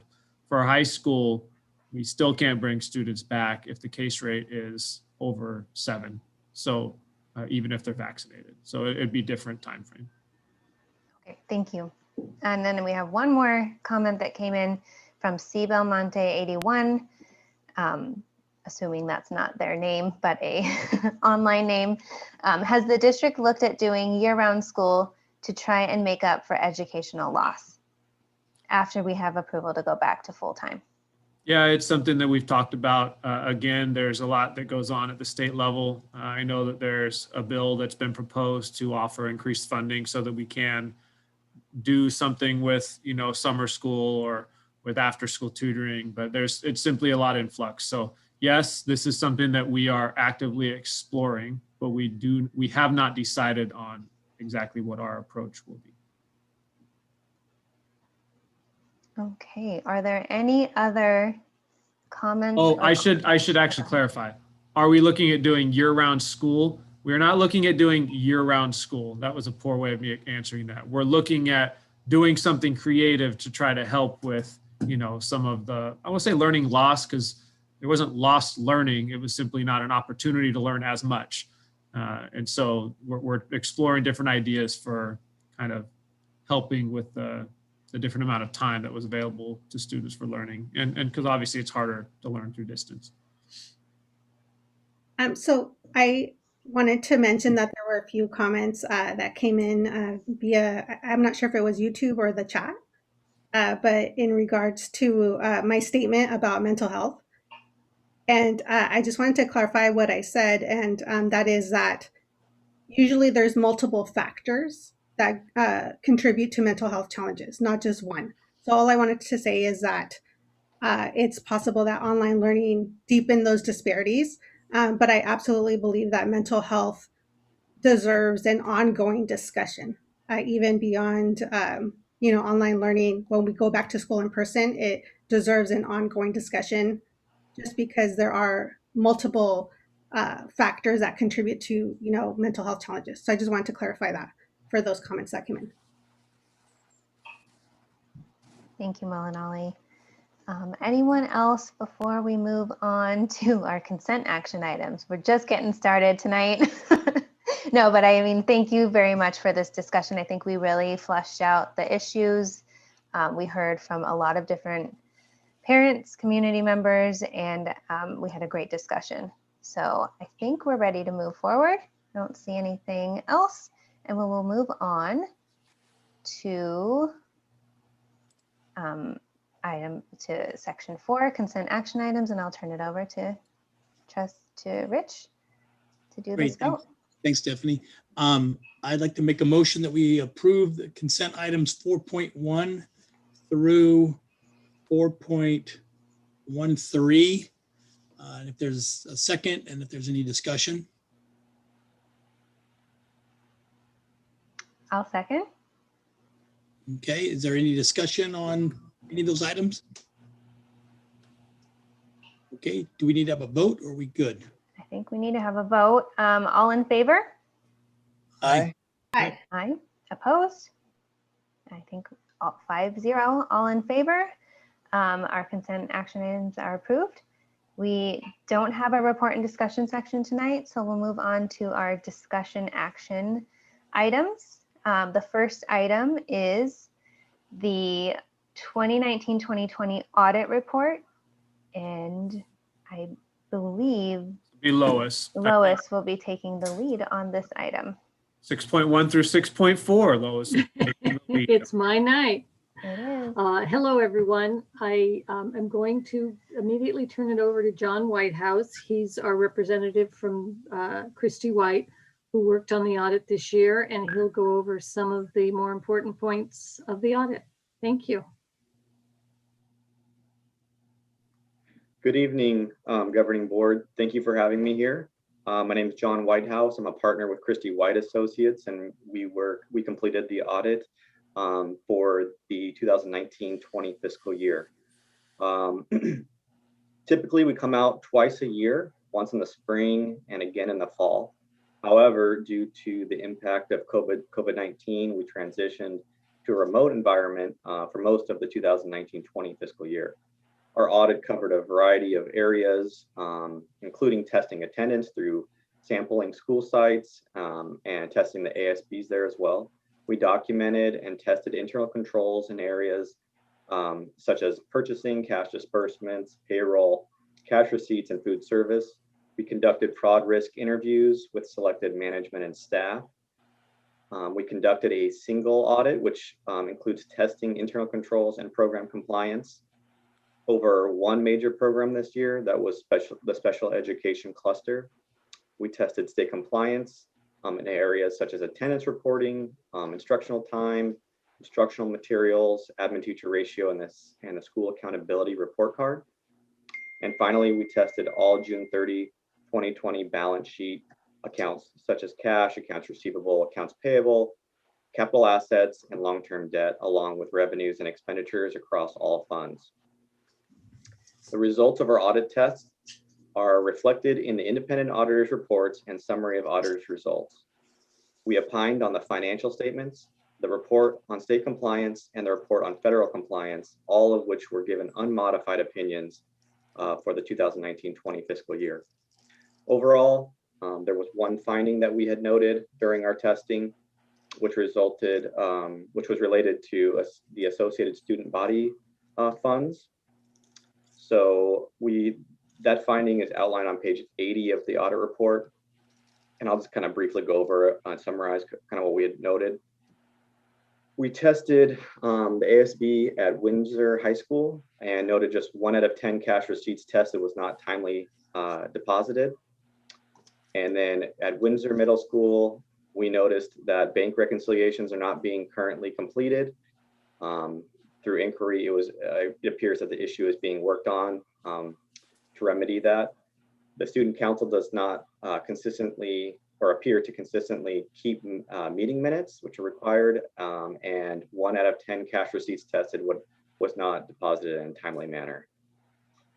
In addition, we reviewed ASB bank reconciliations for the month ended June 30, 2020, and it covered that the bank reconciliations for Brook Elementary, Windsor Middle School, Windsor High School, and Kalmalik included stale dated checks.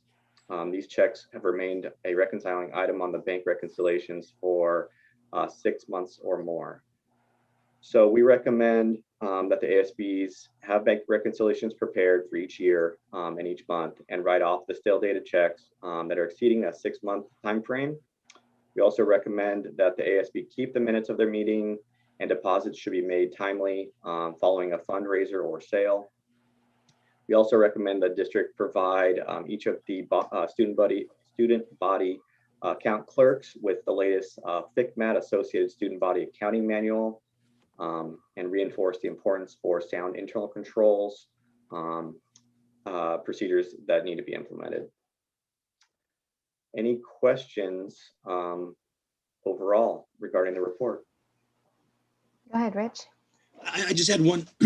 What is the standard definition or your definition or whatever of something being timely deposited? So you mentioned like after a fundraising event, it's not being timely deposited. What is the speed at which you're looking at? Because I'm curious, and then I might have a comment. Yeah, typically you like to see deposits being made every 2 weeks at a minimum. The longer you hold on to deposits or cash at these school sites, the more there's an increased risk of deposits going missing or things happening that shouldn't, right? So we recommend at least every 2 weeks. So do you mean that the school should be making deposits every 2 weeks? So for example, Yes. I had a tournament. It was a wonderful tournament. Mm-hmm. And we would collect money and from the gate and this and that and the rest. So wait a minute, something on the screen just moved. There you are. And so as long as that money was deposited within 2 weeks of the event, then that would be considered timely. Is that what you're saying? Yeah, the date of the fundraiser or a sale or whatever event it is. Correct. So what your finding was that we hadn't deposited something within 2 weeks of the event? Yes, and that was only in 1 out of the 10 instances that we noted at each of the high school and the middle school. So out of a selection of 10, we only noted 1. Thank you. And overall, these are minor in the whole scheme of things, but we like to make note of things that we feel that can be improved upon. So even though they are minor, we like to bring them to the district's attention. I do have one follow-up then, and this is kind of maybe for Lois. Lois, who do we bank with? Exchange Bank. Because if I'm not mistaken, and maybe this might be part of our challenge, but a lot of the banks, I know the Poppy Bank for sure, and I know Umpqua, I would assume that Exchange does, but I'm not sure. They actually will have couriers that will come around, and they're licensed, bonded, whatever the requirements are. They will come to the different businesses or locations, and they will pick the money up if you have it prepared. So I'm wondering if part of our challenge is that maybe do you know? Rich, it's not the account clerk not being able to get to the bank. It's the adult who collected the money not getting it to the business office of the school site. Gotcha. And if I could just say, this is the best audit report that I have seen in my 7 years as superintendent. Pretty darn good. And John, I'm sure that you do a lot of these. This is a pretty good audit report. Yeah, exactly. So, these are very minor ASB findings. And, we audit, 160 school districts across the state.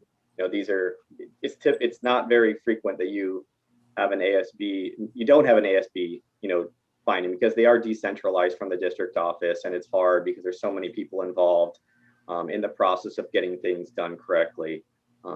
So, this is minor overall, but, we felt it was important enough to bring to the attention to the board and the community.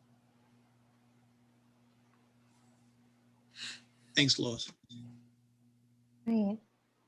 Any other comments or questions? I would just make motion to accept the 2019-20 audit report. Do I have a second? A second. All in favor? Aye. Aye. Opposed? All right, motion passes 5-0. Thank you, John. Thank you, board. Thank you. Yeah, thank you. And then we're moving on to item 6.2. No, I think we need to vote on both then, right? Correct. Okay, so do we also have a motion on item 6.2? The consideration of acceptance of the 2019-2020 audit findings and recommendations, certification of corrective actions. So moved. Second? I'll second that. All right. All in favor? Aye. Aye. Aye. Opposed? I think that also passes 5-0. And now You we make will. my job too easy. I know, we didn't get to talk to you for that long about darn. this. But yeah, no, thank you, John, for the audit report, for the presentation. Thank you, Lois. It was just so good that we didn't have to spend that long on it. And then so we'll move on to item 6.3, which is the approval of the facility inspection tool report for 2019-2020. And Lois will also discuss that. Okay, so this, you would all except Molinali would have seen this before. We do it every year. The M&O crew goes around all the sites and looks at every nook and cranny, trying to evaluate just the condition of our facilities. And I want to emphasize that if you remember a few months back, we had our, no, I'm not going to remember the name we called it, but our facilities, our maintenance plan that you approved, the very first one, and we have tied that to the FIT, the facilities inspection tool. We've always used the FIT to support or go through our work system and be translated into work orders so that we can get these things fixed. It's now a very clear system where we've actually changed coding in our accounting system so that we're coding according to all these categories that are in the FIT report. So it'll be very clear where our funds are spent in future years, starting with this year. Everything this year will be coded that way. So that's a big improvement. It was a big change, but now that we have it going, it's not a big deal. So as you can see, and I'm sorry I failed to attach the report. I sent it to Jen today and it got attached this afternoon to the agenda item, the report that I usually do that has the little table that lists each campus and where it stands. And we're moving up. We actually have one exemplary, which we've never had. It's a little bit of a cheat because it's Windsor Oaks, which has 2 portables that we just acquired a couple of years ago. So we'll take it. It's nice to have one exemplary, and everything else is in the good category. This is the first year since I've been here that we haven't had at least one campus in fair. So we're making progress and continuing to make improvements. And I will say our bond money has helped a lot to get some of the big things taken care of, especially the roofs. Are there any particular questions about anything you saw in this? I did. When I noticed that on one of them for the high school, it mentioned Principal Desideri. So was this a little bit? Is this how far back? Oh, I missed that. No, that was just an edit problem. Yeah. Oh, okay, cool. I noticed. First off, I thought it was pretty good, all the way across the board. I noticed that where we, like at the middle school, we actually were very, very good or exemplary in a lot of areas. There was one category that kind of took took the average down for everything else. So that's kind of a little bit of a misnomer. So I guess part of the question is, so how much of these things that were in all these lists that were identified. I noticed a ton of them were like bookcases needing to be secured and stuff. I don't want to minimize the severity of it, but when I'm looking at a facility, I'm looking at more of like roof leakage, gutters, those kind of things that are like, where water can really create such an incredible expensive repair if it's not fixed quickly. So has someone already prioritized those, and has a lot of these things already been that have been identified, have they actually already been implemented and started to be worked on? Yes, everything's starting to be worked on. I will tell you the stabilization of the furniture is a tough one, because there was a time where we went through and had everything bracketed to the wall. And then there are choices to rearrange classrooms, and things get undone and moved and we aren't told. And then so we go back the next year and there they are undone. So that one's going to continue to show up. And the reason that is important is that's one of the things RESIG comes in and looks at for safety. That's a really big safety factor. And we'll get dinged on our safety funds if we don't take care of that. So although it's not structural, it's still a big deal for us to. Maybe we can take the screwdrivers and the ratchets from the teachers, and they can donate them to the Build Academy. And then those guys, they can come in, and when they say, hey, we need you to move it, they'll actually move it for the teacher and then re-secure it. There we go. A win-win deal all the way around. Before I forget, Lois, I just want to say the last time I saw you, your camera wasn't working and you were purple. and I just. No, it's still not working, right? You see something different? Well, no, I think your camera looks great. So I just want to say that your camera's doing awesome right now. But I thought the report was really good. I'm kind of into building and facilities and stuff. And when I read it, I noticed a few things that were that I was concerned about. But you said, mostly with the gutters and the water, and like at the middle school, I expected to see what we saw, but with the work that's being done there and planned on being done, I think that those the middle school by next year, this report should be considerably higher. Yes, very much so. So I good job all the way around. Thank you. Anything else? Thank you, Lois. I did notice a different color than the purple, just for what it's worth. Even if Carnation doesn't. I'm glad we're making progress on this. I know this is a labor of love. Thank you. Thanks. I like the hair. I'll just gonna say. Thank you.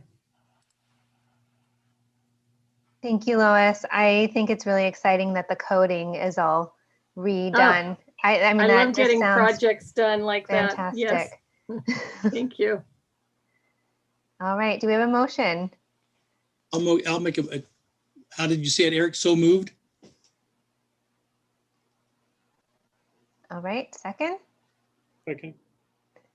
All right. All in favor? Aye. Aye. Aye. Opposed? All right. Motion passes, and that was for consideration of approval of facility inspection tool report for 2019-2020. We will now move on. You're welcome. We will now move on to item 6.4. I think one of the most interesting titles of items on our agenda this week, which is walk-in freezer. So let's with that lead in, I'll let you take it away. Thank you. So I did the basic explanation on the board item. We are trying to make each of our food service sites autonomous and able to function on their own. And Maddie is the last site to get a walk-in freezer, and it makes all the difference for the functionality of the kitchen. They've had, as you saw, they got the quote, and there's a nice little spot it's going to fit in right outside. They can walk under a little porch and get to the freezer.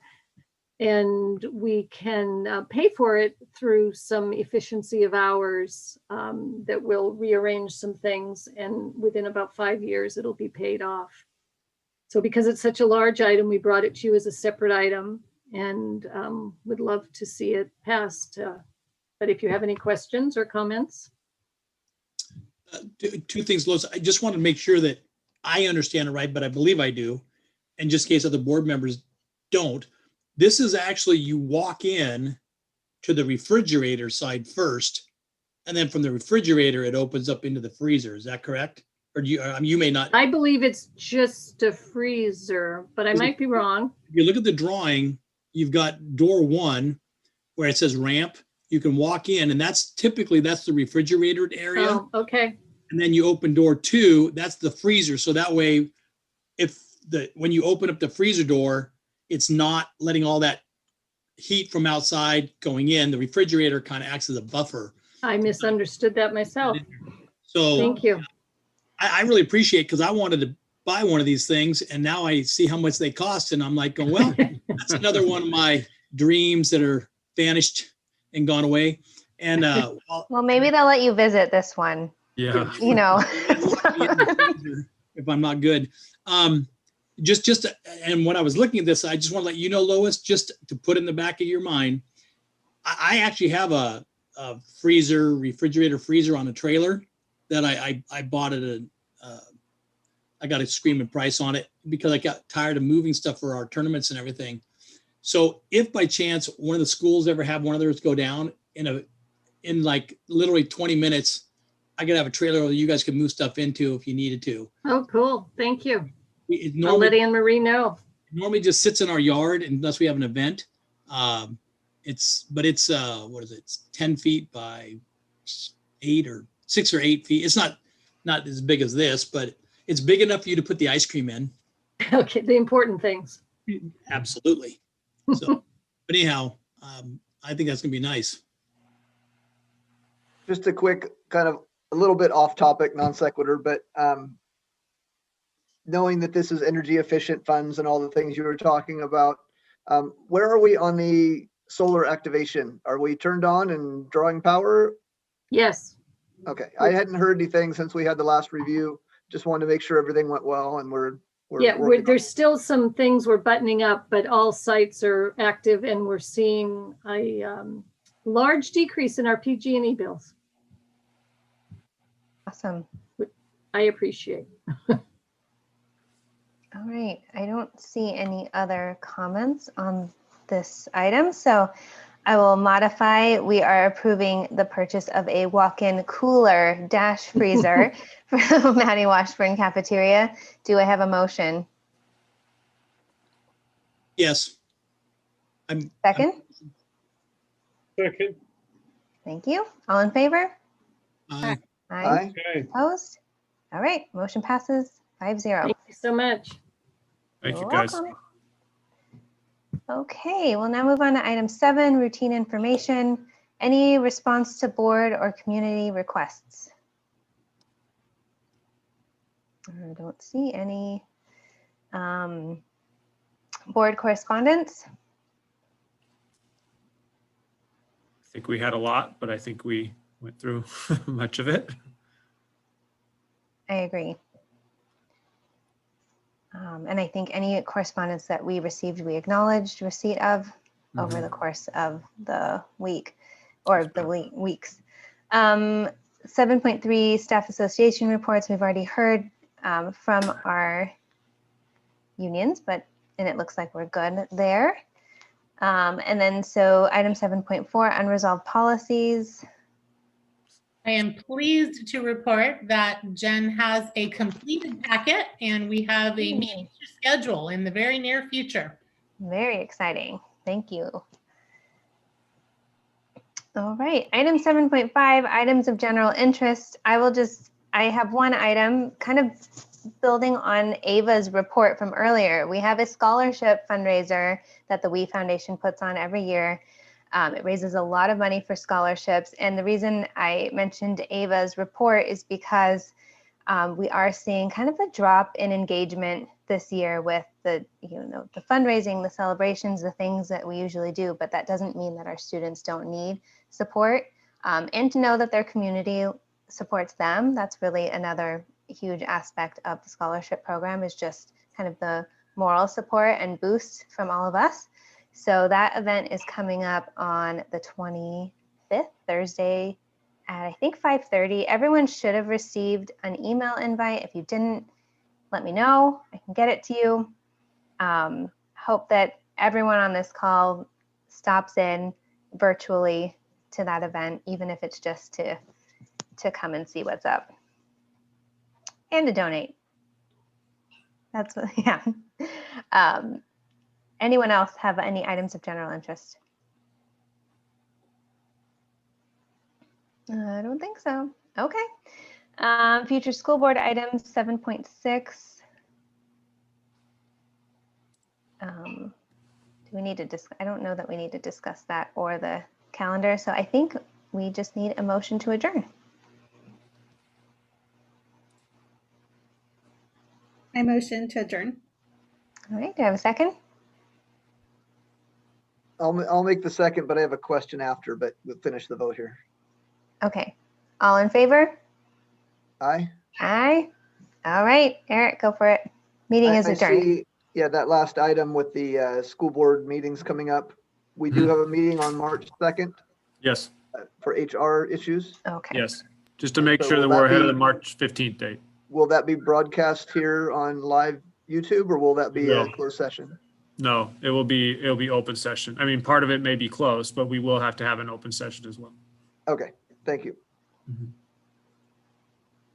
All right, and we are done. That's- Bye, everyone. Thank